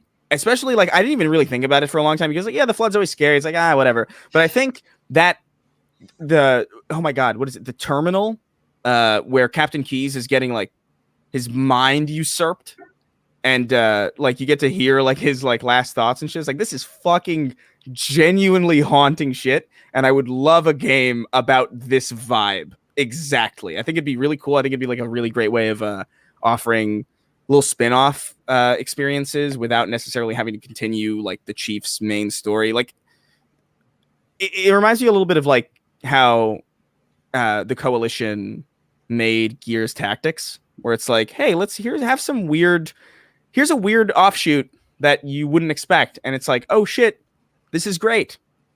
Gears Tactics is awesome. I love it. Mm-hmm. And just the fact that there aren't more offshoots like this, like, why not have a Halo horror game? Like, I think it'd work. Especially in the absence of Dead Space, although now that's, There's rumors of that coming that's back. So you missed your window to be really cool and unique. But I still think it would be really cool. I agree with you, but I actually think that you could implement a mode of firefight on Halo Infinite that would work with the Flood. Because realistically, the Flood probably exists on the ring in some form somewhere, because they've been stored away on many of the Halo rings, if I remember correctly, and probably on this one still, I would think. I mean, I could be wrong. I'm not 100% on the lore of that. But they did find in the Forerunner trilogy, like grave mines, like proto grave mines in the ring somewhere. Late Night Gaming about to go grab his book and figure it out. I could see them coming back in some way, but I would hope that I would hope it's not the main point of this story. Like maybe later down the line. I mean, Zeta Halo is a pretty big place in lore, and there's a lot of reasons why that could happen. I feel like it's already a really complicated story as is, especially for a jumping in point, which they said true. Like, hey, here's friendly Cortana who isn't the evil Cortana, who is in the middle of an AI uprising. Also, here's the Banished. Also, the leader of the Banished is on the Ark. What's the Ark? Like there's kind of a lot at play already, and I think I think it's too much. I think it's actually like a great amount of moving parts for a story, and I think it's like really exciting and really really cool. But you throw the Flood in there, and then it's like now there's zombies. And it's like, okay, we've got to maybe focus in a little bit. Like, I wouldn't mind seeing them return, but like, I think the best way that they could return is in something that's a bit more of a, slow down a little bit. Yeah, I agree that. Okay, now there's zombies. On a side note, somebody put this in the chat for you, Mr. Late Night Gaming. Oh my god, I appreciate it. The second thing I had, and it kind of goes with this, is custom games. Like, obviously, custom games exist, and they're going to exist in Halo Infinite. But to the extent that we might see, like, say, custom campaigns, how would you feel about custom campaigns in Halo Infinite? And if so, what would you want to see? What kind of stuff would you want people making? I don't want that at all. No, because like Infinite Forge, we talked to, Infinite Forges and also Forge Labs. We had them on a while back, and they were both talking like custom campaigns could be one of the coolest extensions of Halo Infinite if it's allowed. I feel like it's gonna end up being like Dreams, where like here's Master Chief and Peter Griffin, and they're gonna fight the Gravemind in Delta Halo, and it's like I don't know. Like, I feel like you want to give the thing that's so fun about custom games is you get to give players the tools to make ridiculous shit that wouldn't be in ranked or wouldn't be in generalized matchmaking because it's so off the wall. Things like even in the custom games browser right now, you've got like Prop Hunt running, and you've got like Indiana Jones and all these, and Jenga and all these like really interesting game modes that contextually don't make a lot of sense for superhuman soldiers to be playing. So like the thought of Griffball's pretty stupid. Yeah, but it's like that's what's good about Griffball is that it is silly. Yeah, and the thing that's like a custom campaign will just end up being like Roblox. It'll just be like, here's the Arbiter and Samus, and they're gonna team up to fight Kratos on the fucking Ark during Halo 3, and it's like, okay. That sounds like, amazing though. Like, I understand why people would want that amount of control, but at the same time, like, I just don't know how you would make anything. I don't think they deserve that amount of control. Yeah, I mean, if Dreams is any indication,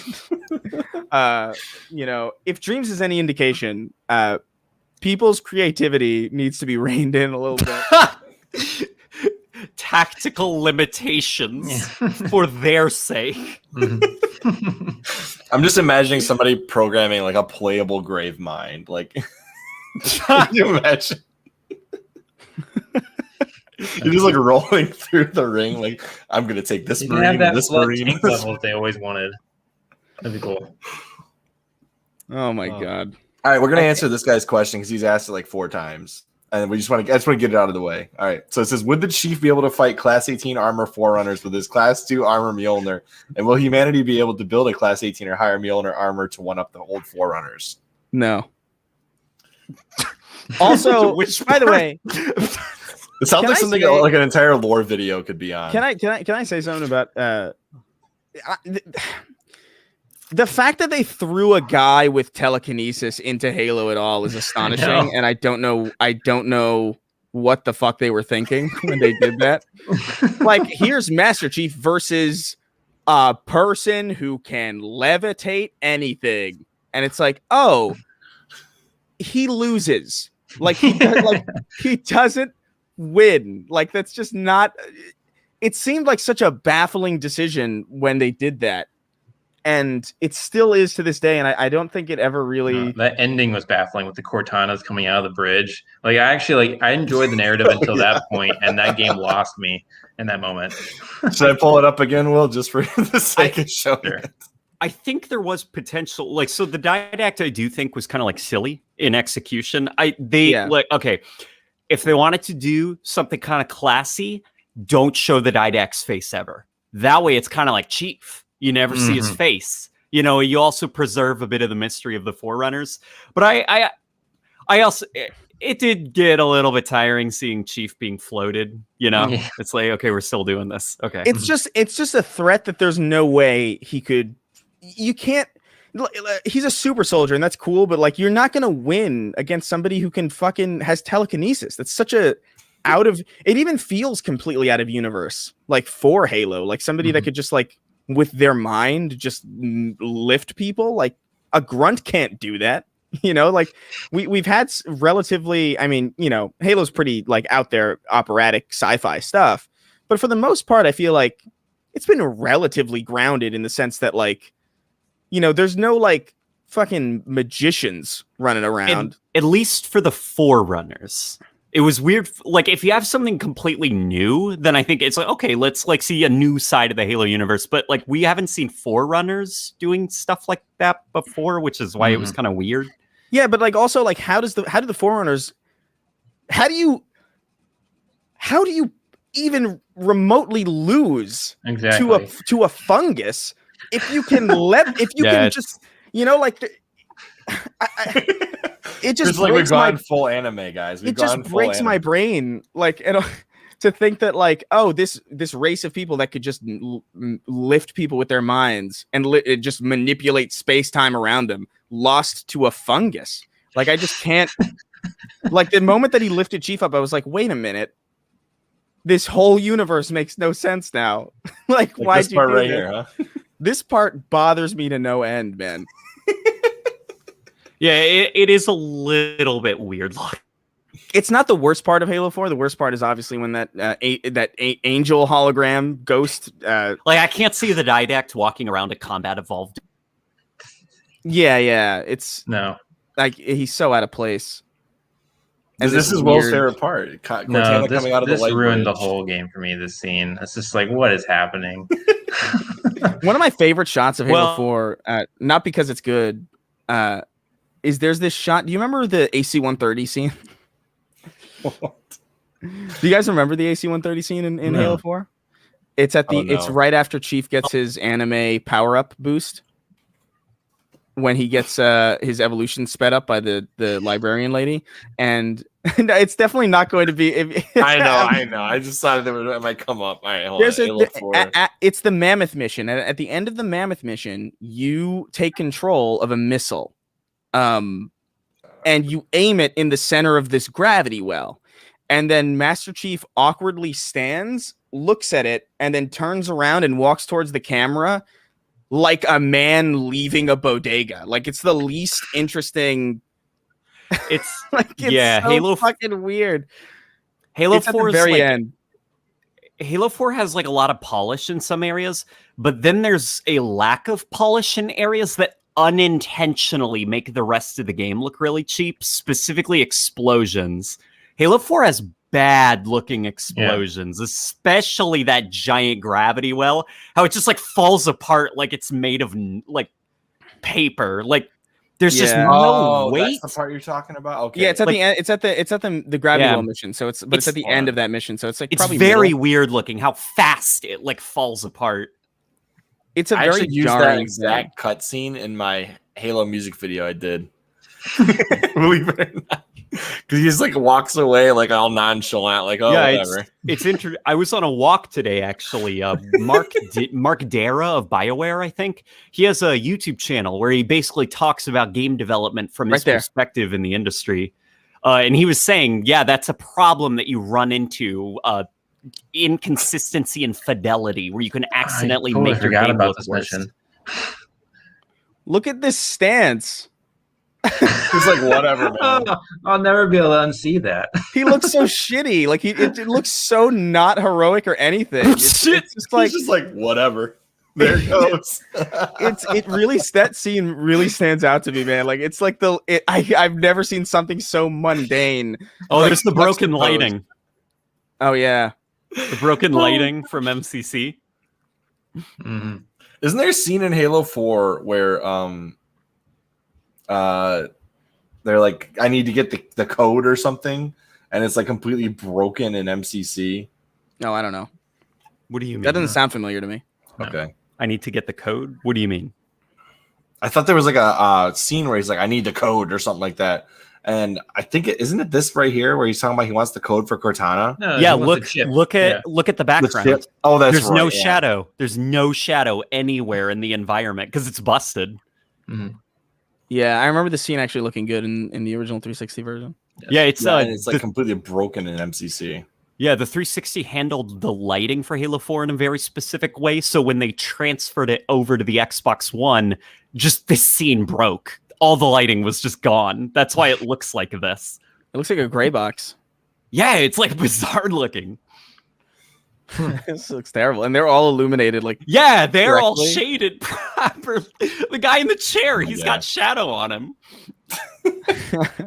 All right, Will, one of my children woke up. You're in charge for a minute.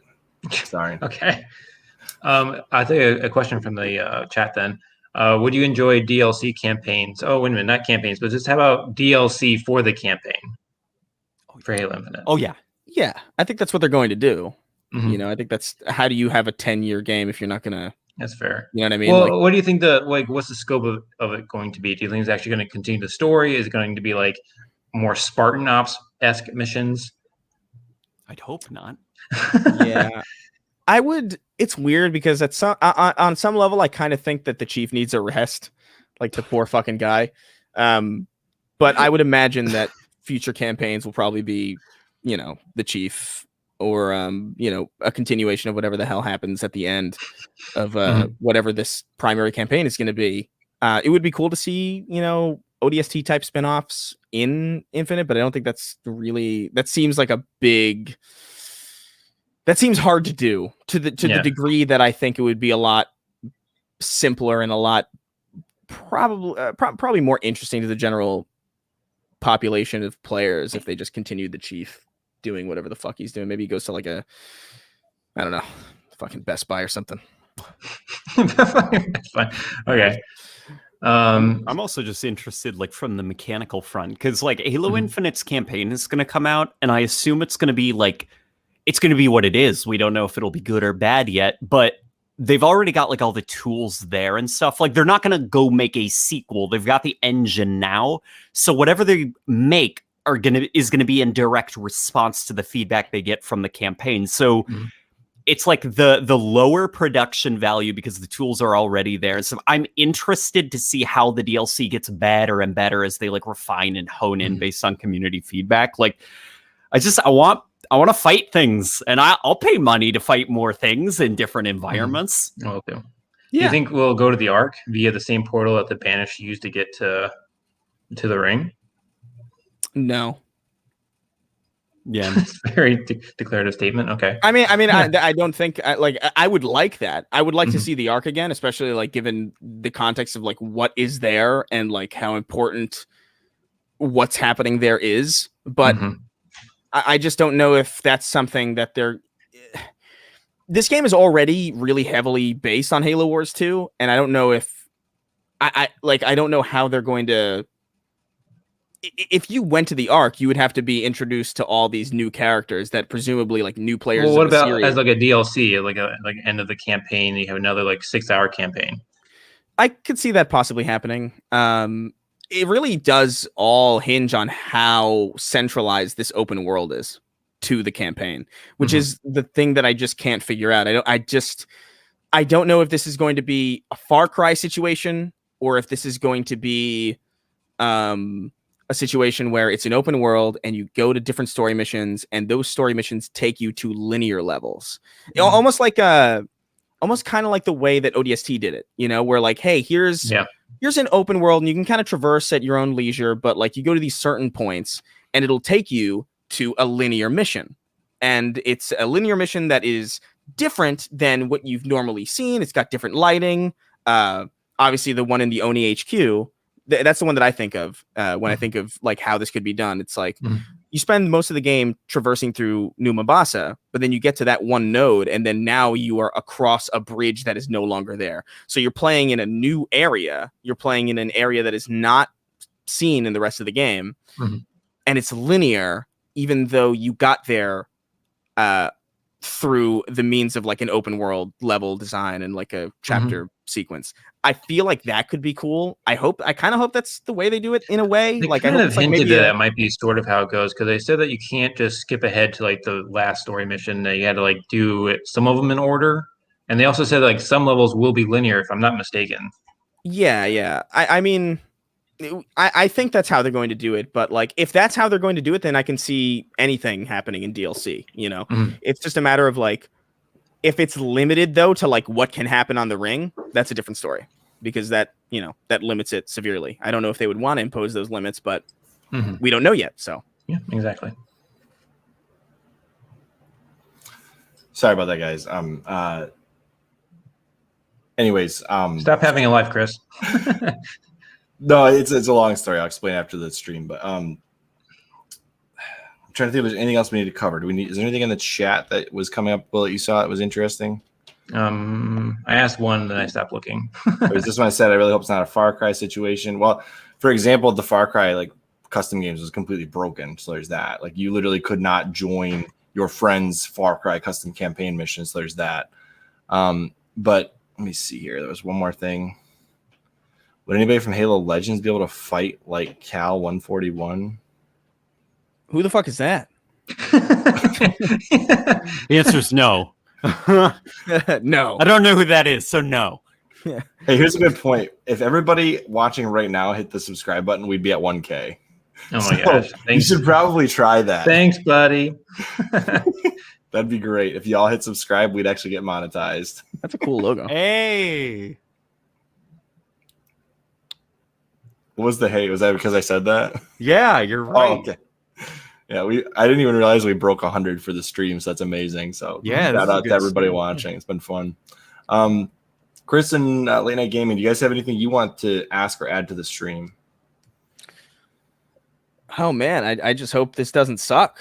Yes. It would be The really stream or Halo Infinite? No, I'm just kidding. Yeah, I don't know. I'm optimistic about it. I just I want to get my hands on this fucking thing already. Like I want this flight to start. I want some indication of when it's going to, like, dude, if the flight doesn't happen, if September 1st happens and we still haven't had a flight, I'm deeply concerned. Yes. You know, that is a bad thing that I think we should be you know, realistic about. But I think ultimately, like, I'm looking forward to whatever the hell whatever the hell this game is going to be. It looks like it's shaping in Whatever the hell right. this fucking game is.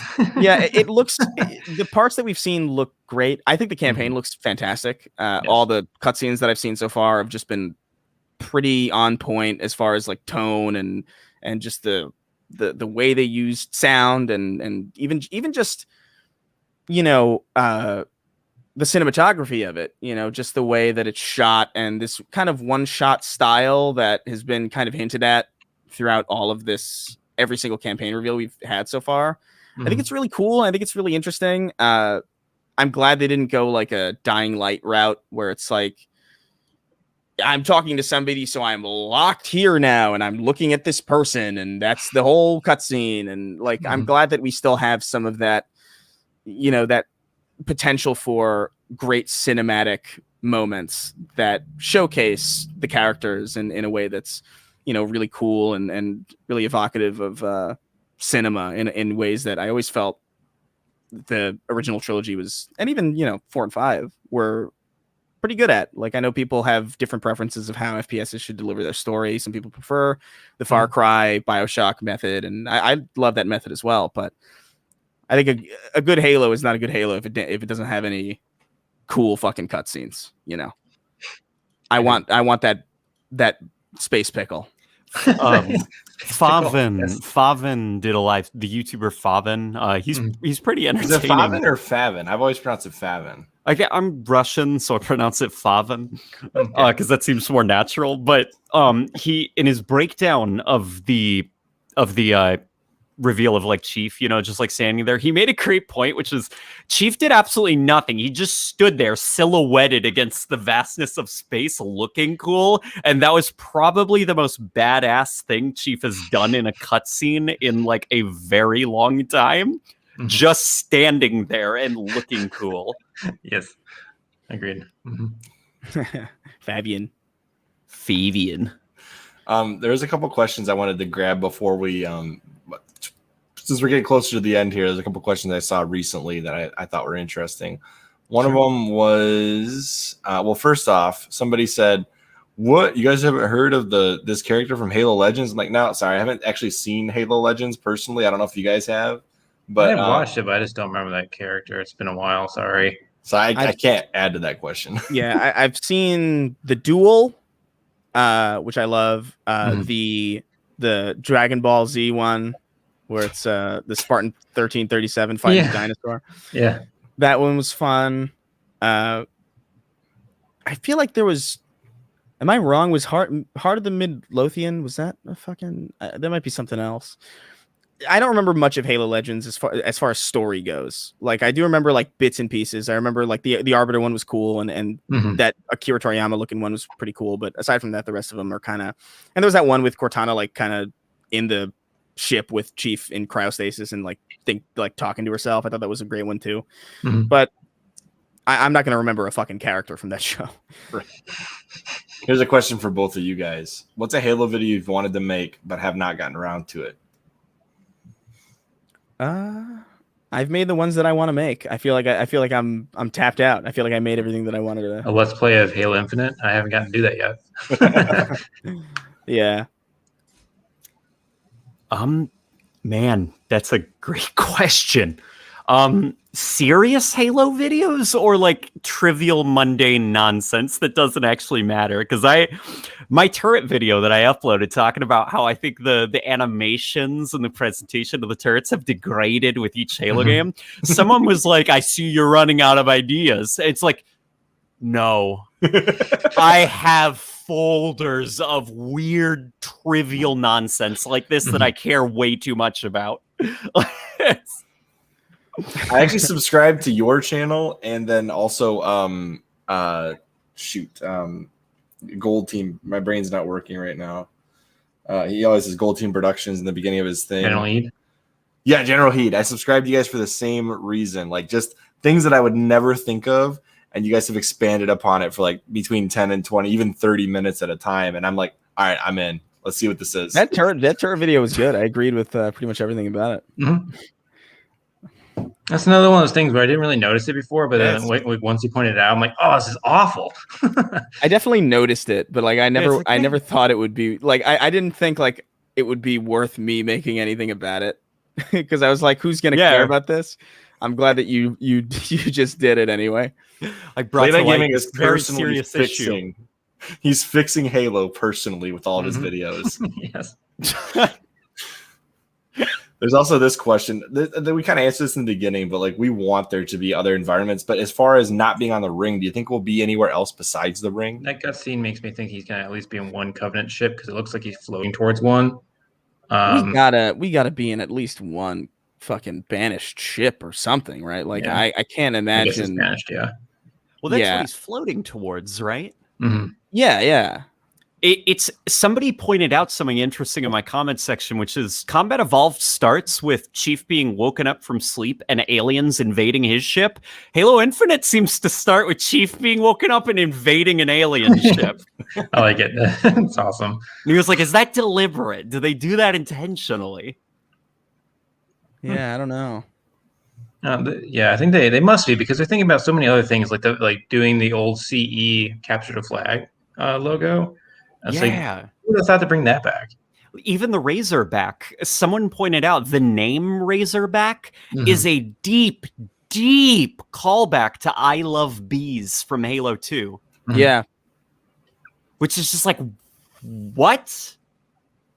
That's cool, man. I'm glad that because I really feel like the last two games have felt so detached from what came before. Like, even just, I mean, you know, it's been talked about to death, but like even just like the style change from 4 is like its own thing entirely. But like the fact that you started 4 and then there was like you had Master Chief and Cortana and all these characters who were completely new that didn't feel like they were from the original trilogy at all. And 5 comes in with like, hey, you remember Promethean soldiers? Oh, you don't?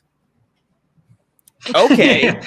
Well, I guess like continuity in the universe. It didn't feel like there was continuity. Yeah. No, everything felt like here's a new thing. Governor Sloan, what? Yeah. Who?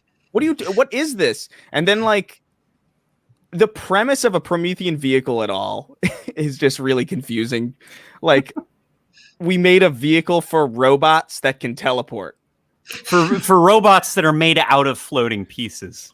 Yeah, like they are literally flying as they stand. I've told you. Have you seen my pitch for the Promethean vehicles? Where I really like it. Yeah. Yeah. If you want your like enemies made out of floating parts, have them all combined together into the vehicle, and it transports them and then disassembles into a squad, and you can like shoot pieces off of it while it's coming, and it makes there less enemies to fight when it disassembles.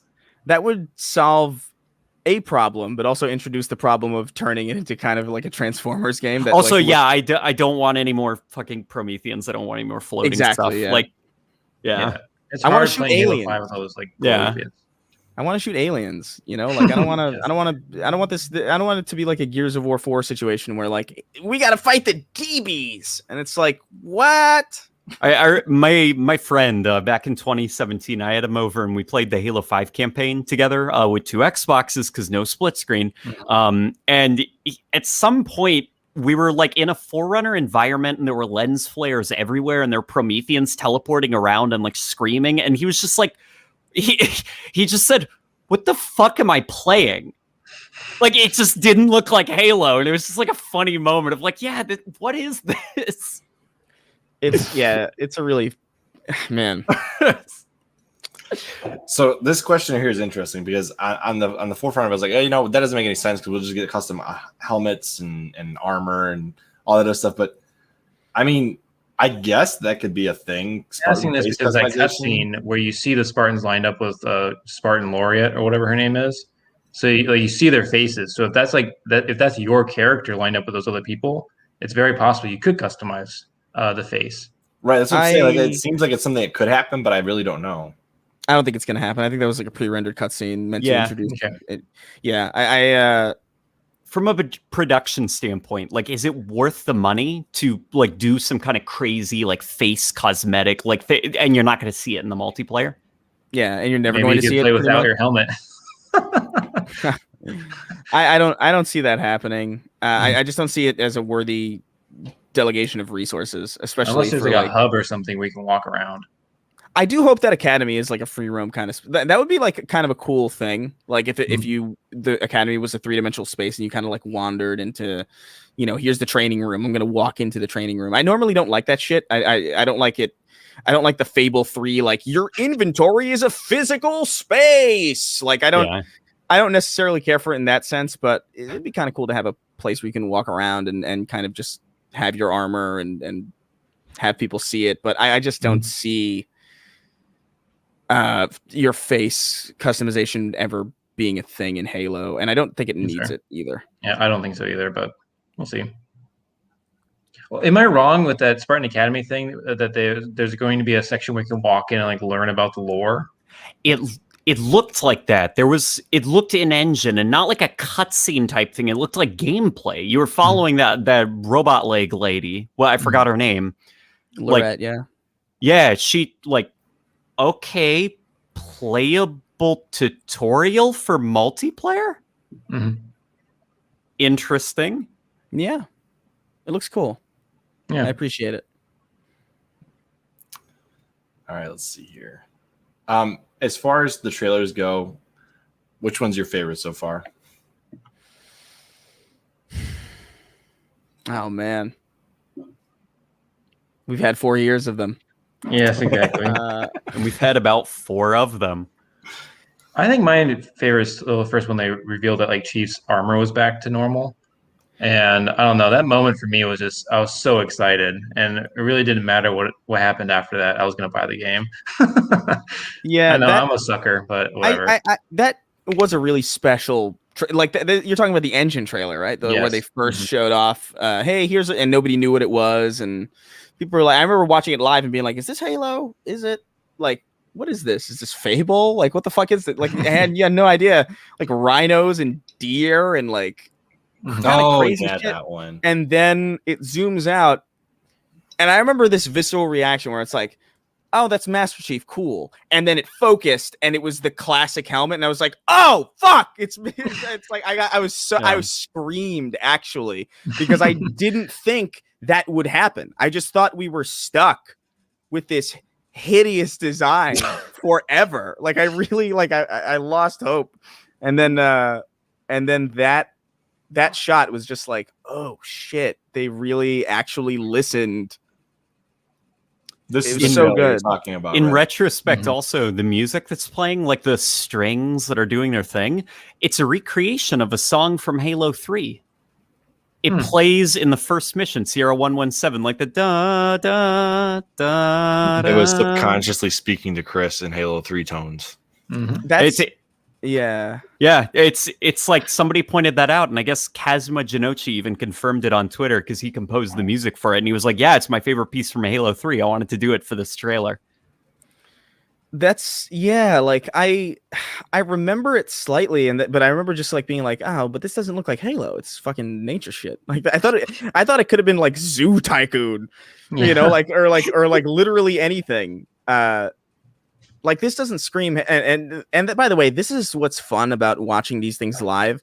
If you just clicked on this and just saw Halo Infinite E3 2018 announcement trailer, you'd be like, "What the fuck is this?" But like seeing this live and not knowing what it is, and then the reveal that it's a Halo trailer. Yeah, the reveal is just such a special moment that you don't get when it's a trailer that you can click on that tells you what it is. And then you rewatch it, and you're like, "Oh yeah, it's Halo." Yeah, like all the like to the point that at the beginning you see just like a tiny thing in the clouds, a blue thing. There it is. I'm like, all right, what's this? Oh, Chief is like, wait a minute. Like, oh shit. Yeah. And just the piano drop. It's just chills. It's a good trailer, like really good. It really is. Yes. And I do think I see snow. Marketing is like marketing. You know, everyone like. I think it's okay to be like, that was a great trailer. Props off to the editors, the storyboarders, and everything. You guys knocked it out of the park. That was good. Yeah, dude. Like, a good trailer is still pretty. Like, dude, I would argue that the Believe trailer is like one of the best pieces of media like ever. It's so fucking good, like unreasonably so. Like, oh hey, a video game's coming out. Make something. It's like, okay, we'll do this huge diorama, like super hyper detailed to Moonlight. Not Moonlight Sonata. What's the whatever song this is? I can't remember. It's like it's a famous like classical piano piece, and it's amazing. Like, still, like. This is so good still to me. Like I even believe the We Are ODST trailer. It actually won awards. I thought that was a cool production one too. And stuff. Yeah, that was a great one. Also, didn't really match the tone of ODST at all, but like, nope, not at all. But that was an amazing trailer too. Like I remember getting super hyped. Like all my friends were talking about that trailer. Even like kids who didn't even play Halo. We were like, "What? Did you see that? Is there a new Halo game coming out?" Because I saw something, and I was like, "Yeah, it looks pretty sick, doesn't it?" But I'm still so impressed by this. Like the artistry on display here. The Halo is 4 like scan trailer was pretty cool too. Majora Z saying. That was David Fincher too, right? Who directed that? Yeah, I think so. Insane. Well, the Halo 5, the even the stuff for Halo 5 was well done. Halo Yeah, 5 It just Smart, ended up not delivering. Yeah, on it. I was talking on stream earlier. Like Hunt the Truth is unironically like amazing. Like like the first season of Hunt the Truth is genuinely like some of the best storytelling in the universe. I think. Like well, in the Halo universe, I don't want to like let's calm down. But yeah, it's a shame it has nothing to do with anything. And then on top of that, not only was that really good, but probably the most, like honestly, trailers can be the most deceiving thing of all time. Like for example, the one that always sticks in my mind forever is Dead Island. Oh yeah, because yeah. how different the trailer was from the release, and then like Hunt the Truth is probably a close second for me. Yeah, totally. That Dead Island trailer is amazing. I remember like our teacher showed us that because he was so impressed. I think that won a Grammy. I think that might have won a Grammy. Like that's how good it was. Like, and we didn't get anything near that compelling with the final Dead game. Island was terrible. So, I guess since we're nearing that 2-hour mark, what's your final thoughts on the current state of Halo, as it were? I think Late Night's muted, by the way. Oh yeah, he is. He muted it. Maybe he muted himself again. This happened like in the beginning. You missed it. Yeah, you're in. Yeah, you're in. Just want to make sure you were back. But I think overall, I think we're in a good spot. I think things are optimistic. I think, the game's looking good. I think this is the best that it's been for a while. Granted, we don't have a release date, and that's like cause for concern for obvious reasons. But I think the game that we end up getting will be, at the very least, and I never expected any less, but I think it'll be a really good game. I think, in fairness to 343, a lot of people love Halo 4. It's not necessarily one of my favorites, but I see the merits. I see why like people like it. There's just a story there that's compelling if you ignore some of the extraneous weird shit. And Halo 5, for all of its flaws and for how terrible that campaign is, I think it's genuinely like a really solid multiplayer FPS shooter. Like it's not a Halo game, but it's pretty fucking cool, and it's really competitive, and it's super sweaty, and I can't play it all the time, and it's a little aggravating, but there's no doubt that there's like a lot of skill there, and there's like really interesting mechanics at play, and there's its own complexity in the sandbox of abilities there that I think it's actually like a really compelling arena shooter, even if it is borrowing a lot of things from more modern and enhanced mobility shooters. So I don't really think we've ever had a bad Halo game so much as we've had disappointing ones. Oh yeah, it speaks to the quality of the series that the worst Halo game in the series is like probably one of the best shooters you can buy on the market currently. Yeah, like actually, like and I think with this game looking as promising as it is, and not even relying on here's a story that's gonna be real cool that's not even in the game. It's not even like Hunt the Truth shit where it's like, oh, this could be a fun game. It really is just like, hey, this game looks fun. The gameplay looks fun. The design decisions look fun. Oh, the story that's in the game running with cutscenes looks impressive. And it looks fun. And I think hopefully it launches well, and hopefully there's no huge glaring issues at launch, which unfortunately we have to take into account in this day and age. But I think we're in a good spot. I feel really optimistic about this. I'm fully anticipating having a great time playing this. I have no doubt there's going to be parts of it that bother me. I have no doubt there's going to be parts of it that I feel like I'll come across and I'll be like, I would have done this a little differently. But that's with anything, I would have said the same thing about Halo 3. Like, man, this is really cool, but why does Cortana have to interrupt me so much? That was terrible. There's no game is perfect, but I think this is really shaping up to be, at the very least, the best Halo that we've had in a while. And I hope that doesn't seem like a dumb thing to say in 7 months' time when we've had the game for a decent amount of time and have sunken our teeth into it.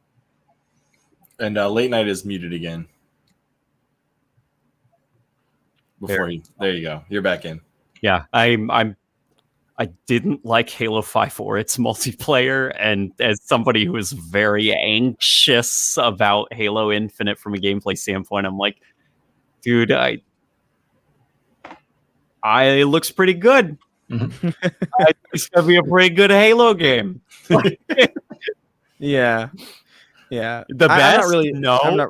Yeah. Like I don't care if it's the best. It just looks like a good Halo game. Mhm. It looks like the best we've had in a while. And like let's clear something off the table real quick. Listen, you're not going to get Halo 3 again. You're never going to get Halo 3 again. Halo 3 was a flash in the pan, a miracle of perfect timing, perfect marketing, coinciding with the perfect amount of, the perfect age of the internet. It was like everything about the timing of Halo 3's launch was, you can't replicate that again. You're never going to get that feeling again. And the second you realize that it's dumb to chase that is the second you realize, like, all right, this is going to be like a video game, and it's probably going to be really fun, and maybe I'll enjoy it. And hopefully that's, hopefully that's enough. What makes like a game our favorite game is a very complicated thing. It's like our own personal biases, the environment we're in at the time and stuff. Just general good vibes combined with a game you're really liking is what makes it your favorite game ever.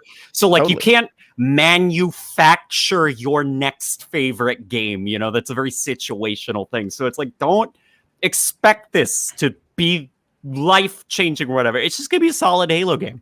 Yeah. And, Halo 3 was like a pretty big moment in the industry because that was like early internet. That was like the dawn of social media, like it's now it's a different time. So things are going to hit differently. And especially, dude, in a post-pandemic, dude, I need something. I just need fucking, like, if this game is even like okay, man, I'll be like, oh, thank God it's okay. It's so interesting you say that because Doom Eternal hit really weird because COVID had just started. And it was like the idea of like, oh God, humanity's fucked. And then it's like the Doom guy is coming in and he's saving everyone. I was like, wow. Because like Resident Evil 3 just made me feel like shit. I didn't want to play it. Like, dude, this reminds me of what's going on right now. I don't need this right now. I'll play it later. Like Halo Infinite just looks like good vibes, like the whole atmosphere. I'm just like, that makes me, it looks like a game that's going to make me feel pretty good about myself, just saving people and being heroic. Yeah, totally. Yeah. What about you, Will? What's your final thoughts on where you at? I'm just cautiously optimistic. I've liked pretty much every trailer I've seen, even the campaign trailer from last year. The popping was obviously egregious, but it looked cool. I like the physics that I was seeing. The multiplayer has me very excited because it looks like it looks pretty quick, and I like the faster multiplayers, and I really like the equipment. I'm excited. I hope it doesn't suck like everyone else is saying. I'm gonna be really disappointed if I have another disappointment. So I realize I just used disappointment twice, but yeah, I pre-ordered both Halo 4 and 5, and both times I'm like, this sucks. So I never thought Halo 5 was a bad game. I just thought it didn't fit with the rest of Halo. I never thought Halo 4 was a bad game. I just didn't think it was a good successor to 3.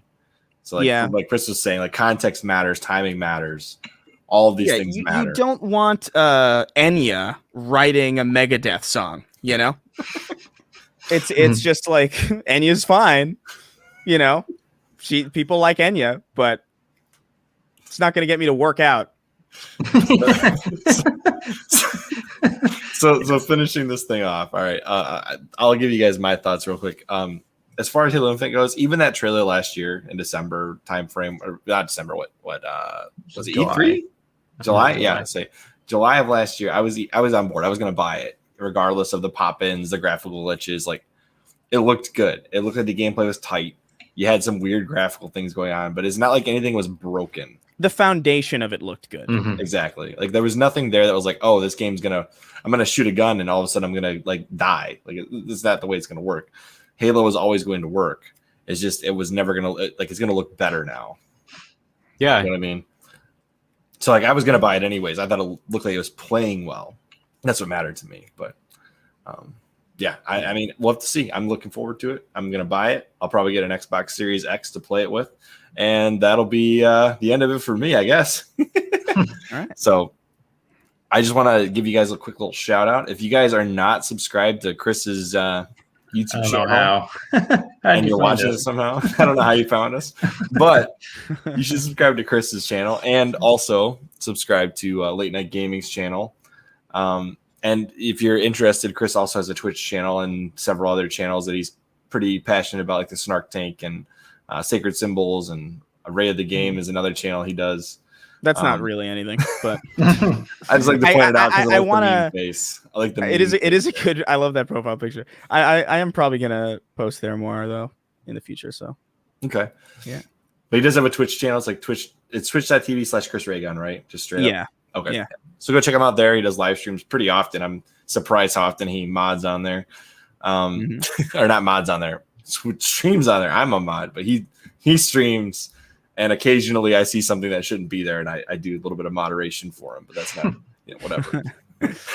And if you're not subscribed to us, I would really appreciate it. We're very, very close to getting monetized here. It'd be nice. I'm not gonna lie. Now you guys are so close. Mm-hmm. Just a shout out from the right person might get us there. Who knows? And yeah, I really enjoyed having this conversation. Hopefully we can do it again in the future. Yeah. Mm-hmm. Yeah. Absolutely. So as always, I am Chris. And I'm Will. I'm also Chris. I'm pretty sure I'm Taras. But also Late Night Gaming. But also Late Night Gaming. Yeah. And we will see you all on next Chrillcast. Bye, guys. Bye-bye.